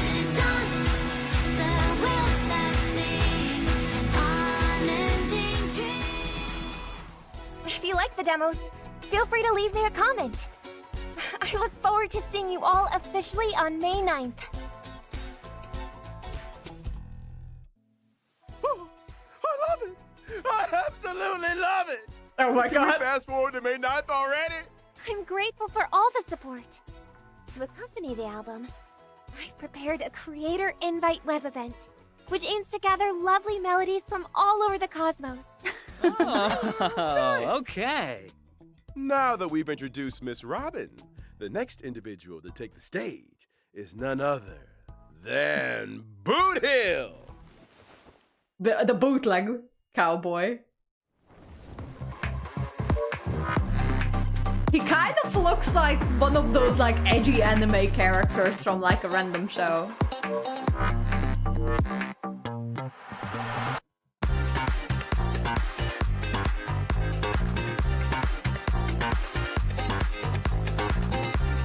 You know who he reminds me of in the teeth? Version 2.1, Kachan. we heard this mysterious visitor's voice over the phone. He's currently on his way over? Who is this Boot Hill? Where does he come from? Glad you asked. Allow me to introduce you. Boot Hill is a Galaxy Ranger with a pretty unique turn of phrase. Like muddle fudger, son of a nice lady. Aside from being a Galaxy Ranger, Boot Hill is also a wild and unpredictable interstellar cowboy. I keep just Boot Hill, his name keep reminding me of the term bootleg. So, there's talk that he also helped to resolve several serious incidents. Sounds like he's someone who plays both sides. skirting the line between good and evil. Precisely! However, this dangerous gunslinging cowboy was put in his place at Penacony's Reverie Hotel when the front desk told him he couldn't check in. Galaxy Ranger. I think I know why he wasn't allowed to stay. Well, because Penacony already had another Galaxy Ranger checked in. Exactly. Talk about an awkward situation. That's why Boot Hill decided to visit the Astral Express, hoping to get some help from the Nameless. I see. But aren't Don Hung and Pom Pom the only ones currently on board the Express? What's gonna happen? Oh my god. I hope that I'm fine. Don Hung's gonna be fine with this dude. Don Hung's gonna be okay. True. Let's take a look at what Boot Hill can do on the battlefield. As a cowboy roaming the galaxy, Boot Hill has his own combat philosophy. He targets a single enemy with his skill and initiates a duel. During the duel, Boot Hill taunts the enemy, thereby enhancing his own basic attack. Both parties in the duel suffer increased damage from each other. Whoa, a duel? Kind of looks like a jerk. Boot Hill prefers a straightforward approach to resolving conflicts, and this is reflected in his talent. Every time a duel target is defeated or their weakness is broken, Boot Hill gains a stackable enhancement. When Boot Hill uses his ultimate, he inflicts physical weakness on the enemy, deals damage, and delays the target's action. Oh, that's cool. Cinematic ultimate. There's even a picture of the enemy on the wanted poster. Locking onto the target and striking with I have precision. to give them that. That is pretty cool. Such a dashing cowboy. Boot Hill's technique allows him to inflict physical weakness on the enemy the first time he uses his skill after entering combat. Black Swan, Is she this has the hots for the man. Galaxy Ranger. This the power of beating them at their own game. Triumphing in duels makes Boot Hill stronger, and annihilating enemies leads to an overpowering evolution. They already know each other, Black Swan and Boot Hill. And by problems, you mean people who present problems, right? Same difference. When you're on every other wanted list, you've got to get things done by hook or by crook. I see. So, being a cowboy and all, does Boot Hill order milk when he's at the bar? What the fuck? I think you've taken the cow part too literally, Miss Robin. Malt juice is more his speed. But isn't malt juice bad for you? Well, the IPC's files suggest that Boot Hill is prone to augmenting his fighting skills with invasive mechanical upgrades. For someone that's 90% machine, I'd say malt juice is the least of his concerns. Moving He's swiftly 90% on. machine. Aside from the two characters we've already introduced, there's another special guest in version 2.2. One who's set to give a spectacular performance at the Charmony Festival. It's the one and only Harmonious Choir, the Great Septimus! Huh? Oh shit! A boss!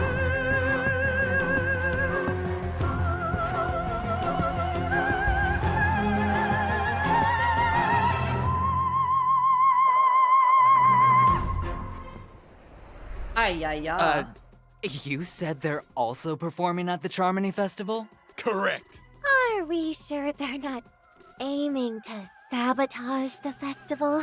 Well, that depends on who you're teaming up with. Good thing our trailblazer is an adaptable individual.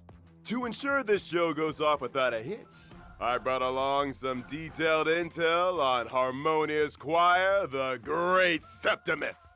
Once what the hell is battle, he? Harmonious Choir, the Great Septimus. Okay, I thought that this was Jing Yuang's thing, but it's not, which allows clearly. all of its active summons to inflict damage on a single ally. In the second phase of battle, after charging up, the Great Septimus uses Chorus, dealing damage to all allies. Plus, all of the Great Septimus active summons will also deal extra damage to all allies.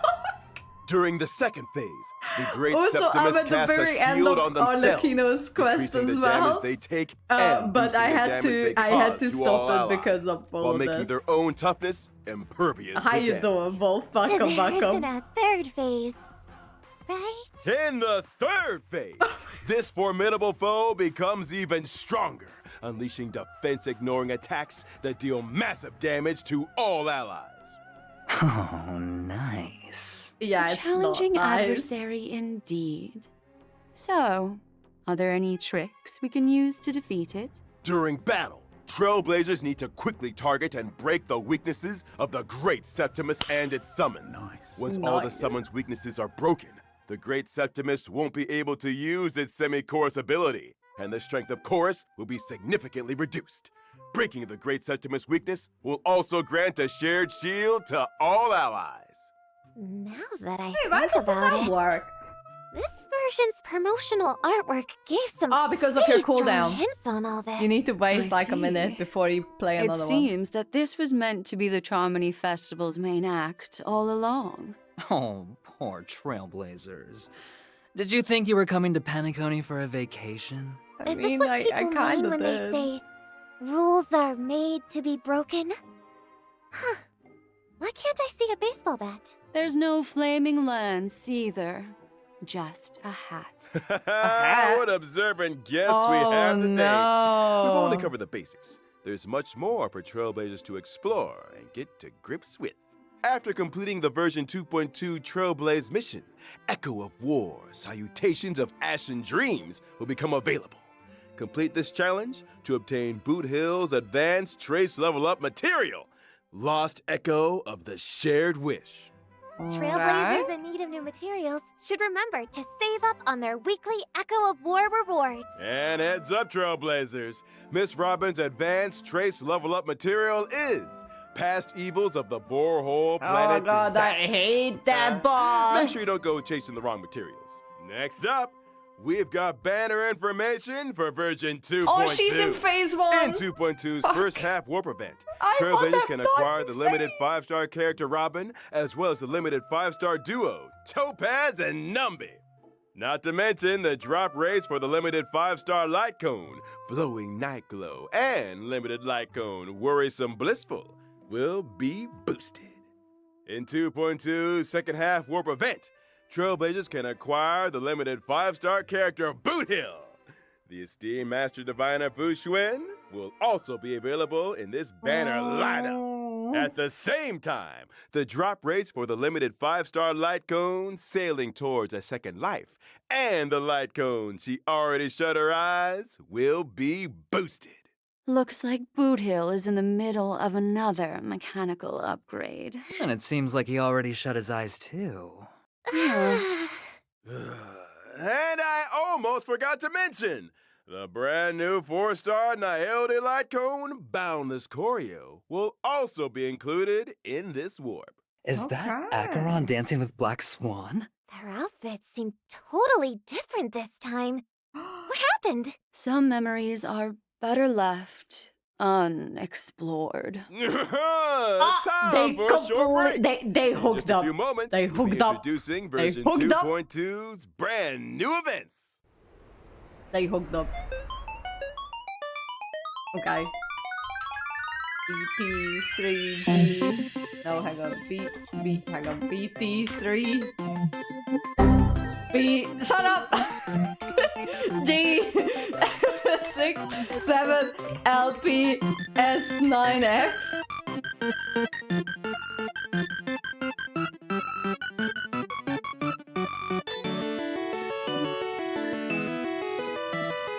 Okay, I think that's how it is.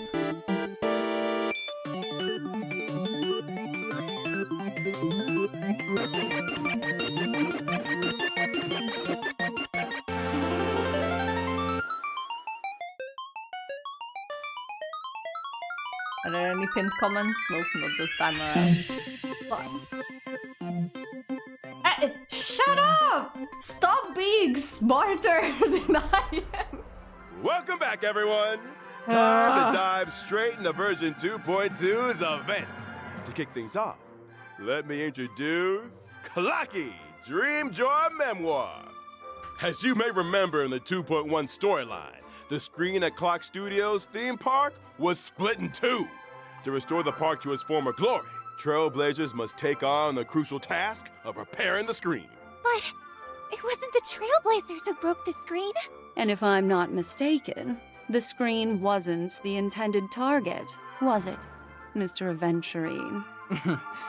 Anyway, the Nameless should be congratulated on their admirable screen-fixing spirit. In the Clocky Dream Joy Memoir event, What Trailblazers are tasked with directing and editing films. Films that do well in test screenings will increase the park's box office revenue and attract investment. This money will go towards fixing the screen that was damaged.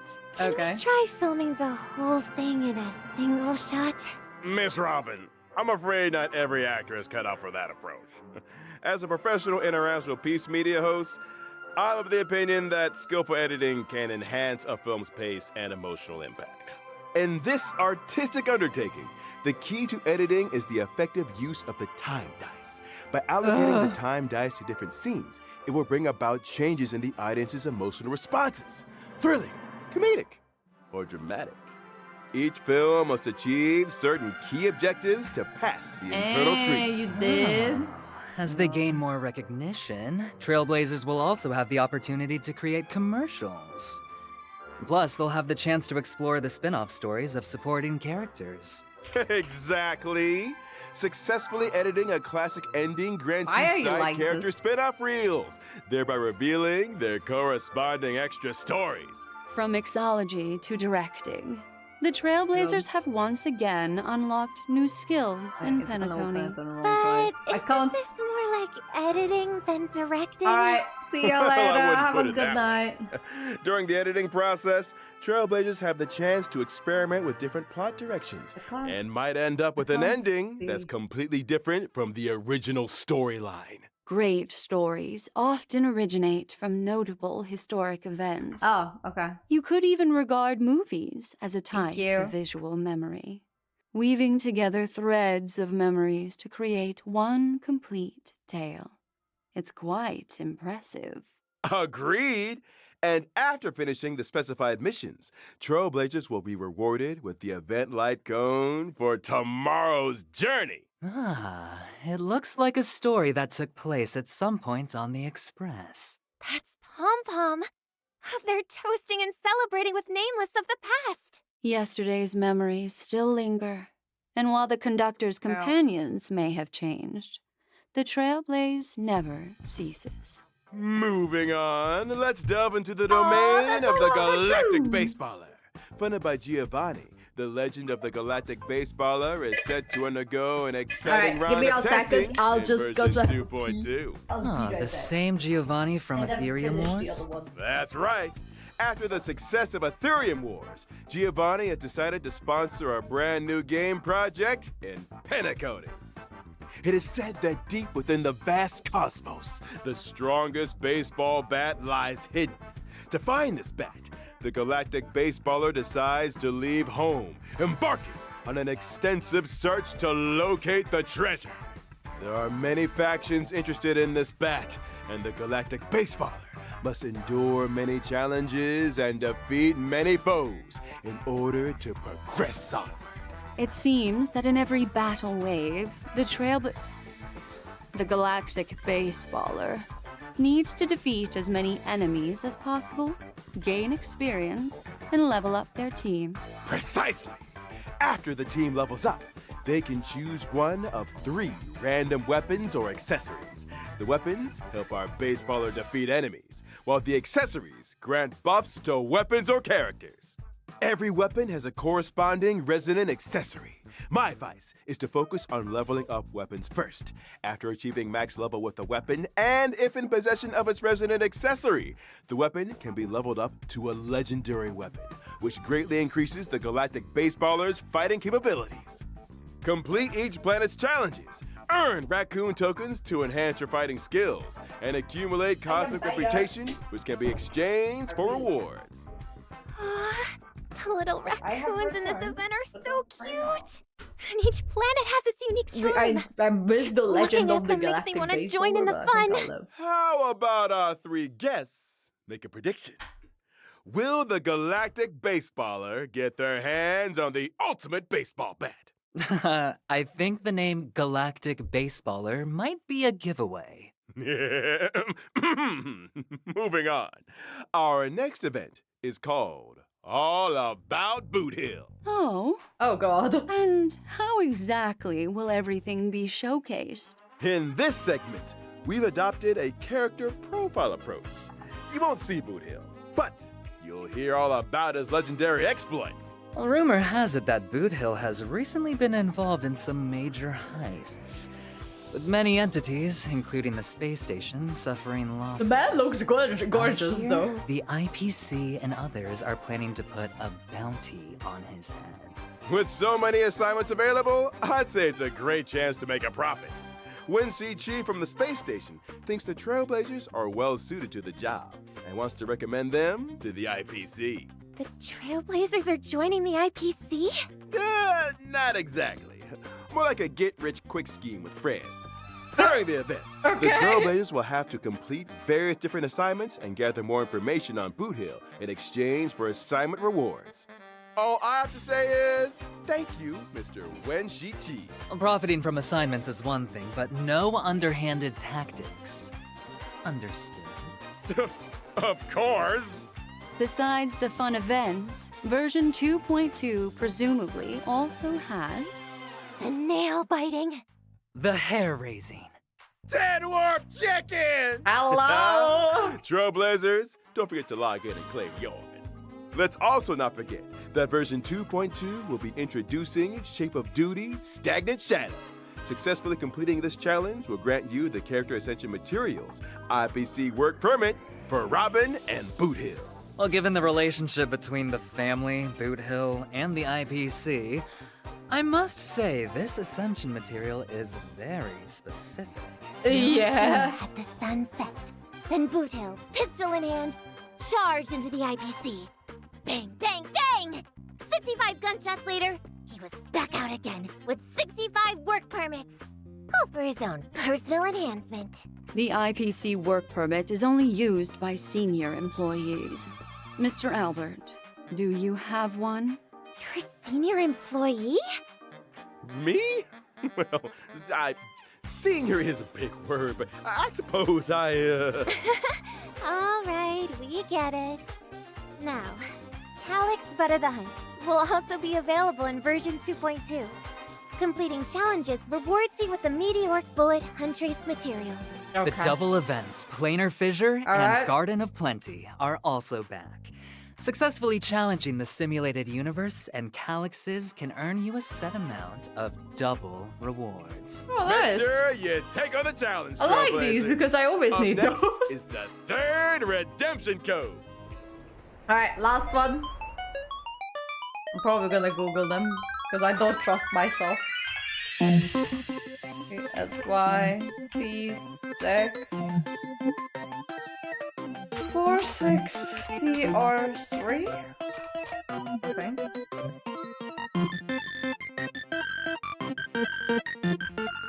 I put them in our Discord too. Where's the channel?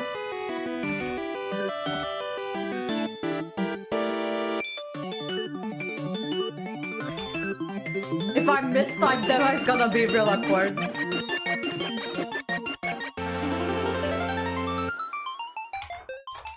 Oh, whatever. After this, I'll just finish up Father's thing.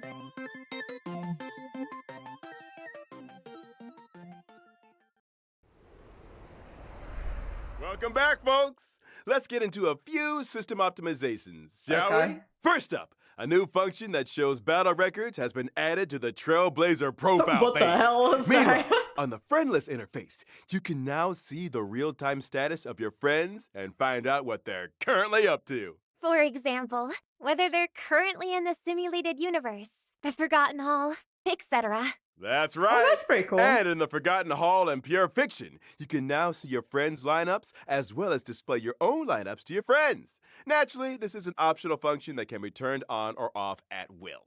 pretty Version good. 2.2 will also bring in an improved team setup function, making it easier for Trailblazers to view the status of all setups. Yeah, it took There's Genshin like also 3 a new years feature to add that in. tag characters, which ensures that tag characters are pinned at the top of the character bar. Trailblazers will be able to prioritize their most frequently used and favorite characters. Awesome. Well, time is money. That should make going into battle all the more convenient. Expect continuous improvements to the team setup function that in was future nice. versions. Stay tuned, Trailblazers!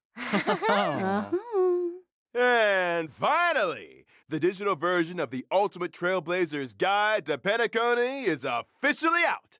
The book includes behind-the-scenes stories of the Star Rail team creating Penacony, exclusive interviews with the animated shorts team, and features original artwork from the shorts, a Flash, and Ichor of 2 Dragons.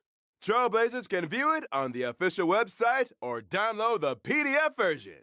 Don't miss out. That's pretty good. Oh, nice. With so much awesome content. Is it really all for free? You better believe it. In that case, I'll be taking this treasured memory with me. And that brings us to the end of the version 2.2, Then Wake to Weep special program. Whew, man, I can't wait to see I wonder the if this Charmony is the Festival. end of Here's it. hoping that 2.2 story provides Trailblazers with an unforgettable experience. I hope that when the truth comes to light, It the is gentle supposed to be the sun end, will shine upon all of Penacony. Here's wishing another very happy birthday to the Astral Express. I eagerly await our next encounter. I'd like to say a big thanks to our 3 guests. Oh, and a final reminder to all Trailblazers. Don't forget to log in and claim your 1,600 Stellar Jades and 10 fuels from your mailbox. And that is well and truly a wrap. See you in the next one. Thanks for tuning in, everyone. Bye-bye. Bye-bye. Okay. Oh. Huh? Wait, Oh, right! I have one final announcement to make. Penacony's dream abduction case is soon to hit the screens. Sparkle's Star Rail Jazz Night is coming up on the Hoyo Is that channel Gallaudet? following this program. Ladies and gentlemen, run for your lives. Okay, I don't have time to watch that though. Is that it? It is it. Okay. Give me a sec. I'm going back into the game. I'm going back into the game. I am back in game. All right. Okay. We have like 5 minutes left of this too. Maybe this is the first time she's ever been able to truly relax, but I'm not sure how long this moment can last. Shadows don't have the capacity to learn or grow. Any new information they encounter is quickly forgotten over time. That's very sad. As time passes, she'll probably forget everything we've taught her and go back to being a scared little girl who could only hide in the shadows. I was so busy thinking I always didn't notice. The sun had risen. Are we getting another cutscene? Clairvy, you've worked tirelessly from the shadows to overthrow the House of the Hearth. Now, by my authority as the Knave, I shall announce how this matter ends. You are hereby expelled from the House of the Hearth. You are no longer tied to this place, nor are you bound by its rules. You're saying that I can finally leave? Oh. I get to experience the outside world as well? No. Oh, I almost forgot. There's no getting older for me. Still, seeing who you grew up to be makes me really happy, Parallel. Take care of yourself. Goodbye. May we meet again someday.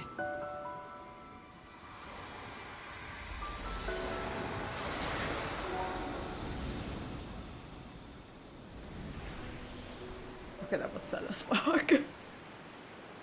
Clairvy. She left so soon. Paimon didn't even get to finish her story. I also have certain sentiments left unsaid. I wanted to tell her that the aurora I saw in Snezhnaya was just as beautiful as the ones in the pictures. Her voice is but breaking. A shadow's memories reset at dawn. Had we delayed any longer, we wouldn't have had the time to say goodbye. Whatever regrets may linger, let them be lost to the coming of a new day. Oh, how Father? are you running? It's Linny! Hey, Linny!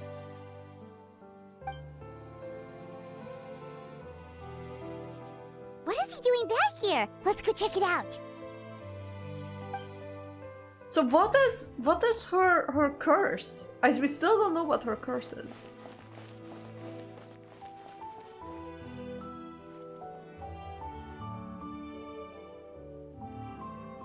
Father, the bottled flames have been administered. Filio and the others have left the house. And you? What have you decided?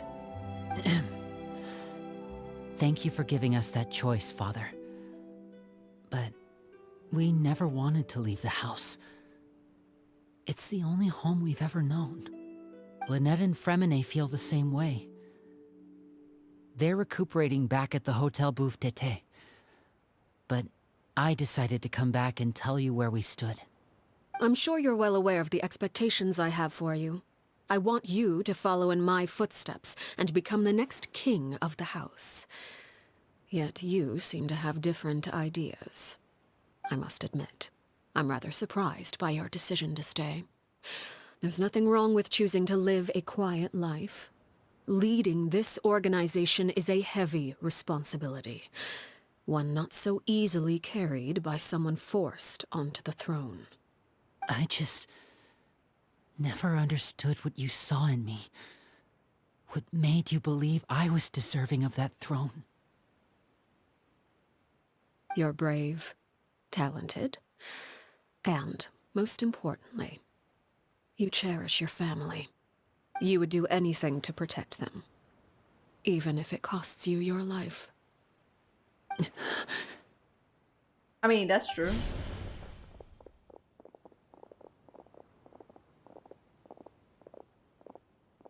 Speaking up back there was so brave of you, Linny. It's all thanks to you that we were able to convince Father to back down. You're a hero, Linny. Hero? Father is the real hero.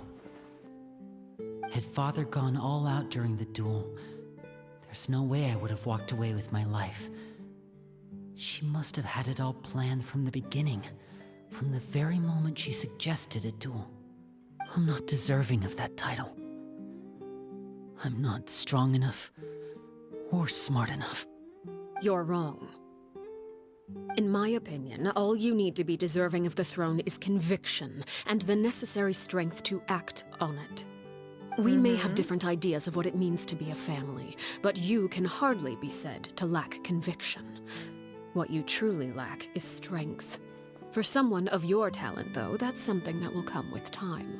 Okay. Even without that strength, you still chose to face me in a duel, even though the odds were stacked against you. That capacity to honor your convictions is what I truly see in you. Father. No one knows what the future holds, what tragedy or triumph may be in store. Okay. Being at the head of this organization requires the strength of will to face whatever comes. Caution will only hold you back. If reaching a certain standard were required to go after what you want, I would never have succeeded in killing my predecessor. Back then, there was still a considerable gap between our abilities. Strength may decide the ultimate victor, but those who let a lack of strength dictate their decisions or undermine their convictions will never be worthy of the throne. I understand, Father. Thank you. Children must grow up to surpass their parents. Only then can a family continue to flourish. The road ahead is not an easy one, so I'll ask you one last time. Are you certain you want to stay? You've done so much for me, Father, and that kindness must be repaid. Plus, with Project Stuja at hand, there are many dangers ahead, and I, for one, don't intend to back down. Protecting my family at all costs. That's my conviction. Then you're welcome to stay. Okay. As for Project Stuja, you need not be too concerned. If those cowardly businessmen and heartless dignitaries try to take us down, I'm prepared to teach them a lesson. Having members who longed for the light was our organization's last weakness. With those members no longer among our ranks, the House of the Hearth is like a spider hiding in the shadows. We need only wait for our prey to come to us. Okay. At present, our imperative is to use their plan to our advantage. In doing so, a crimson moon shall rise amid the frigid blizzards of winter. No demonstration of loyalty shall go unrewarded, and no sacrifice shall be in vain. Okay. As for the two of you, whether we meet again as friend or foe, I'll remember the camaraderie we shared in this moment. Okay, then. No matter how arduous the journey ahead, I hope we both reach our desired destination.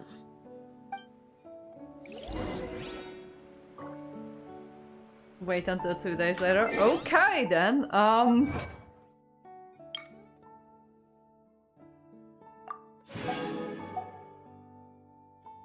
I've done another achievement in here somewhere, but I don't know where it is. Oh, there it is.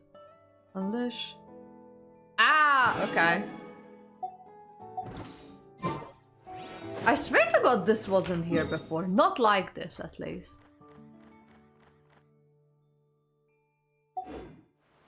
No, I don't think this was a lot smaller. Time to act. This one did not look like this. This looked a lot different though. No, it didn't look like this.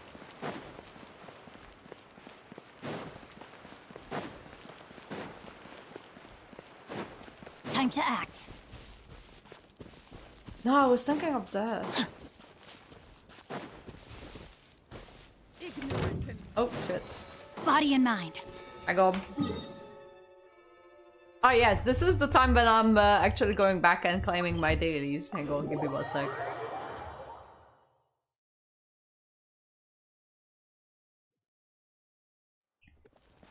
So this is my first time seeing Xingqiu in the new skin, and I don't really use him in the Abyss anymore. So it's actually a little bit strange, but that's okay.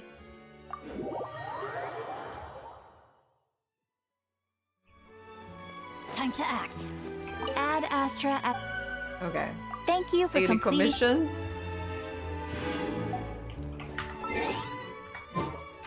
And... pop. And then wait 2 days. This is one. And this is two.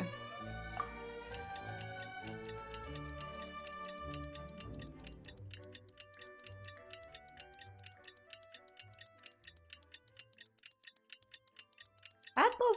oh no, that's part of... yeah, that's part of Paimon.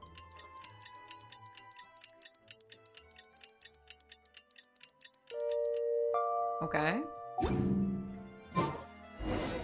Didn't Linny say that Lynette and Fremine were recovering at the Hotel Bouffe d'été? Oh, Paimon wonders how they're doing. Maybe we should go check on them. I'm sure they're doing fine.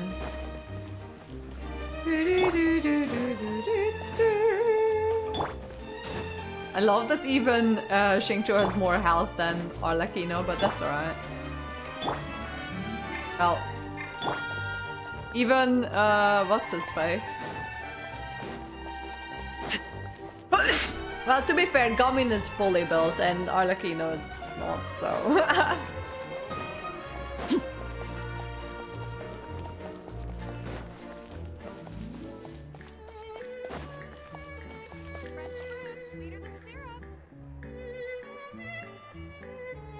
Annette, Fremine, how are you feeling? Much better. Whew, what a relief! What about you? Are you feeling alright? There's no need to worry. I knew you'd come out unscathed. Us, on the other hand, well, we've been bedridden for 2 days. I couldn't even turn over. Oh, and I wanted to ask, is Clairvy gone? Yeah. Linny and the other members have left Poisson and returned to the House of the Hearth. According to him, there haven't been any more sightings of a spirit roaming the house. But her fell there under the blanket of sunlight. I'm glad. Father came to check up on us 2 days ago and told us about what happened with Crucibina and Clairvy. Actually, I've met Crucibina before. Huh? Really?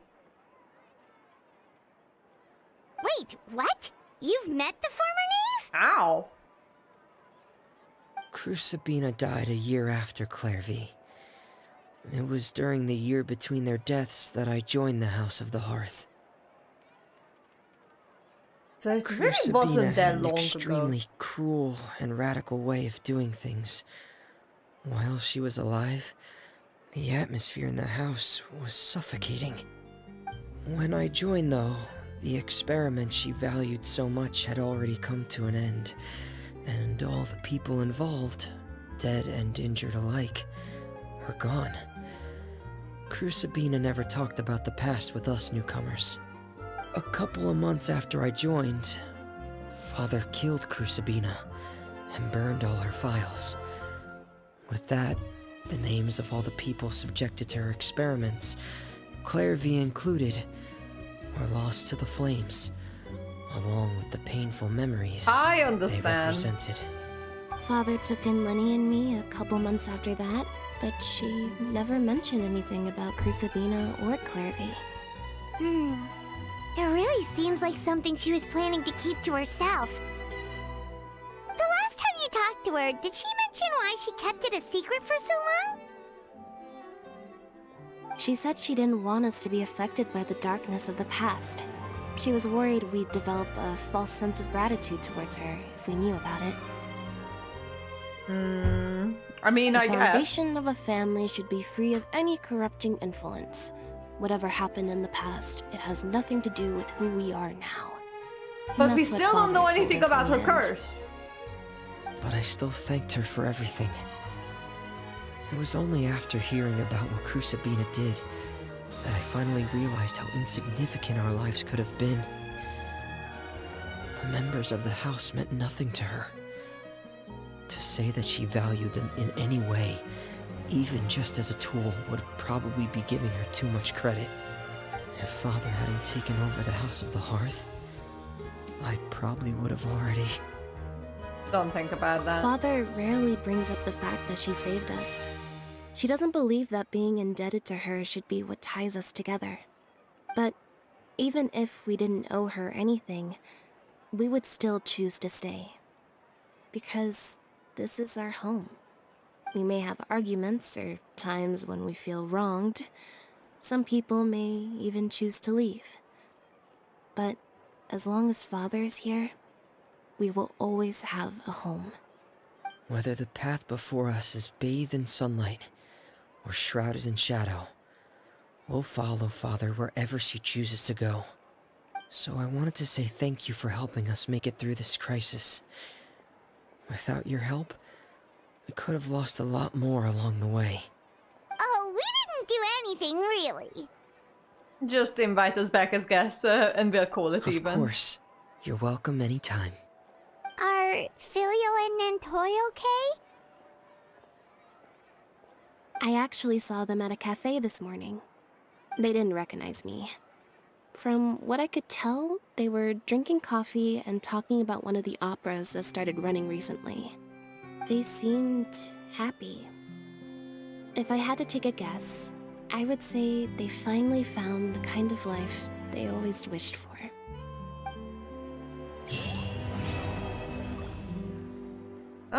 Okay, but we didn't learn anything about her curse, or her whereabouts, or anything, or where is she coming from? Why is the bare moon?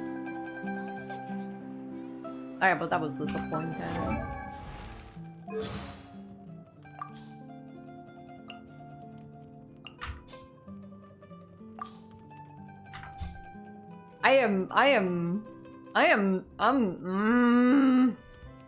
Oh shit. I don't like this.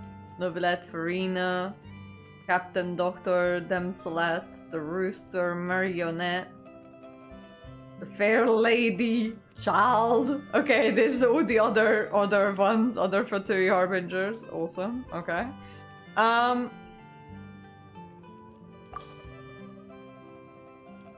Does she say anything about Farina?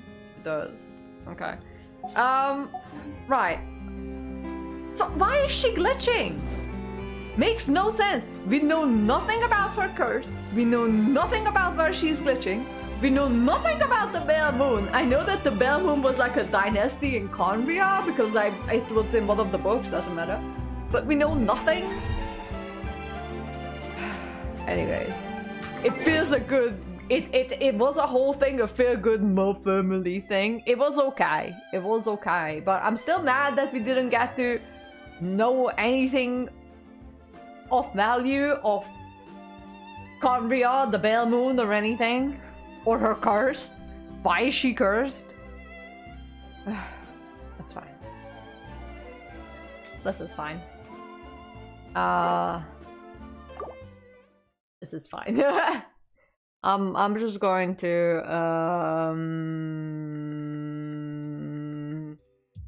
I'm going to go to bed after all. So thank you all of you for joining me today. It was eventful, but forgot to change back the thing. That's alright. It was eventful with the Knave story and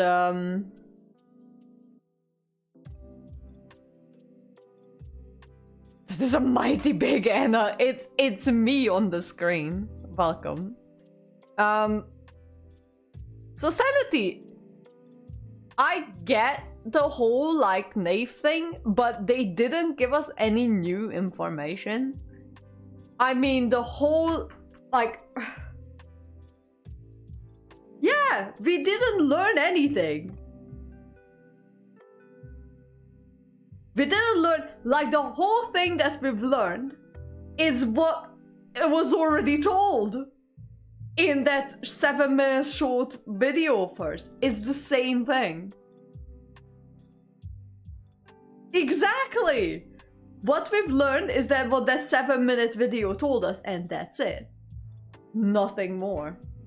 I was like, the whole thing could be summarized in that 7-minute thing. We learned nothing. That pisses me off a little bit. Honestly, it does. It was like, oh, the family. It felt very Fast and Furious. You know how they have the theme of family as well? It was like Fast and Furious and that 7-minute short, and that's it. What about her curse? What about the bare moon? What about her animation being glitchy? Nothing. Nothing about that. It wasn't even mentioned. We know nothing about that. I thought it was like, okay, so her character story is probably gonna be a bit of a world building as well. That we learned because the Bell Moon is, we learned it from one of the books. I don't know if you follow any of those like theory or lore summarizing channels. But the Bell Moon is one of the dynasties of Conria.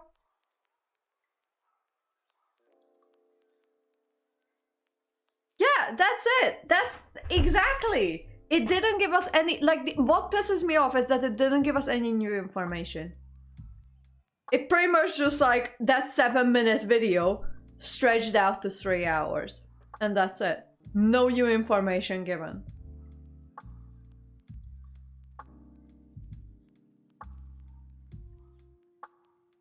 What about her curse? What about the Bale Moon? We just gonna pretend that didn't happen? The Bale Moon is one of the dynasties of Conria. How is she connected? Is she a descendant of Conria?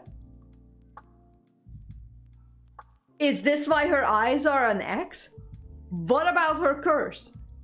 Does she have the curse of immortality? Clearly not, because she was a child and then she was growing as a normal human. Then what is her curse?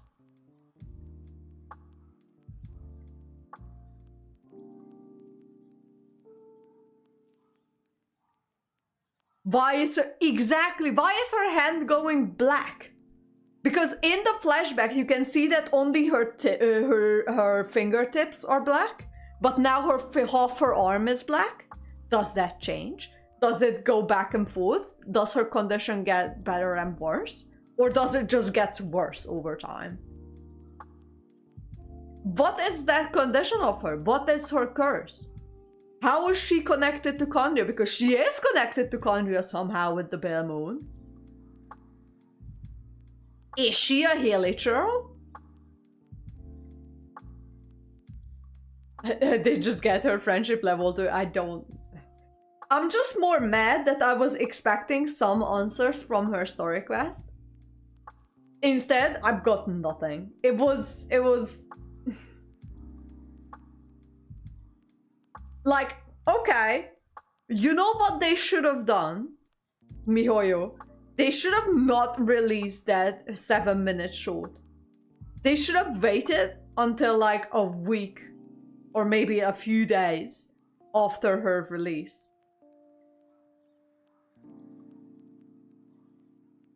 I brought up maybe stories on her character, maybe, I don't know. But, you know, like, if they wanted people to enjoy her story more, like her character story more, they should have not released that animated short before her story released. Because everyone watched that animated short and everyone went like, oh my god, I can't wait, what else? Like, what is her curse? What's going on with her? And then her character story gets released and it's the same thing as that 7-minute short, the exact same thing. How does that make any sense? They should have released or like teased all this animated short, all good, released her character. They really have been with all that hype up for her. Like they released like 2-3 teaser videos and the full-on animated short just to poke our eyes out with this. It really wasn't that... anyways. I'm just disappointed that the whole thing didn't give us anything new. It really just retold the story of that 7-minute short, but in 3 hours. And that's it. Nothing happened. They really should have released her story, waited like 3-4 days, release her animated short. After people had the chance to experience her character story without knowing that, yeah, the little girl is the same little girl who was her best friend and she was the one who killed the knave and the knave is like, you know. Okay, so I'm not the only one who feels a bit robbed. Because they pretended that her curse doesn't exist. Like it's not there. No one mentioned it. Not even a single word. Not even a single word, sorry. Anyways, I'm going to bed. They could have given us such a good character story, like on par with some like big lore shit that they can give. Like they really only give us big lore stuff, like poking our eyes out wise in Archon quests. But they had the chance to give us something like really big and they just didn't. And that pisses me off a little bit. That the whole thing was already like they didn't. Okay, anyways, I'm not gonna rant more about it. I'm going to bed. Well, thank you, all of you who joined me today. I am a little bit mad with this whole thing, especially that I'm hungry for lore, and it's just. Anyways, I'm going to bed. All right, see you guys later at some point, and take care of yourself. All right, bye.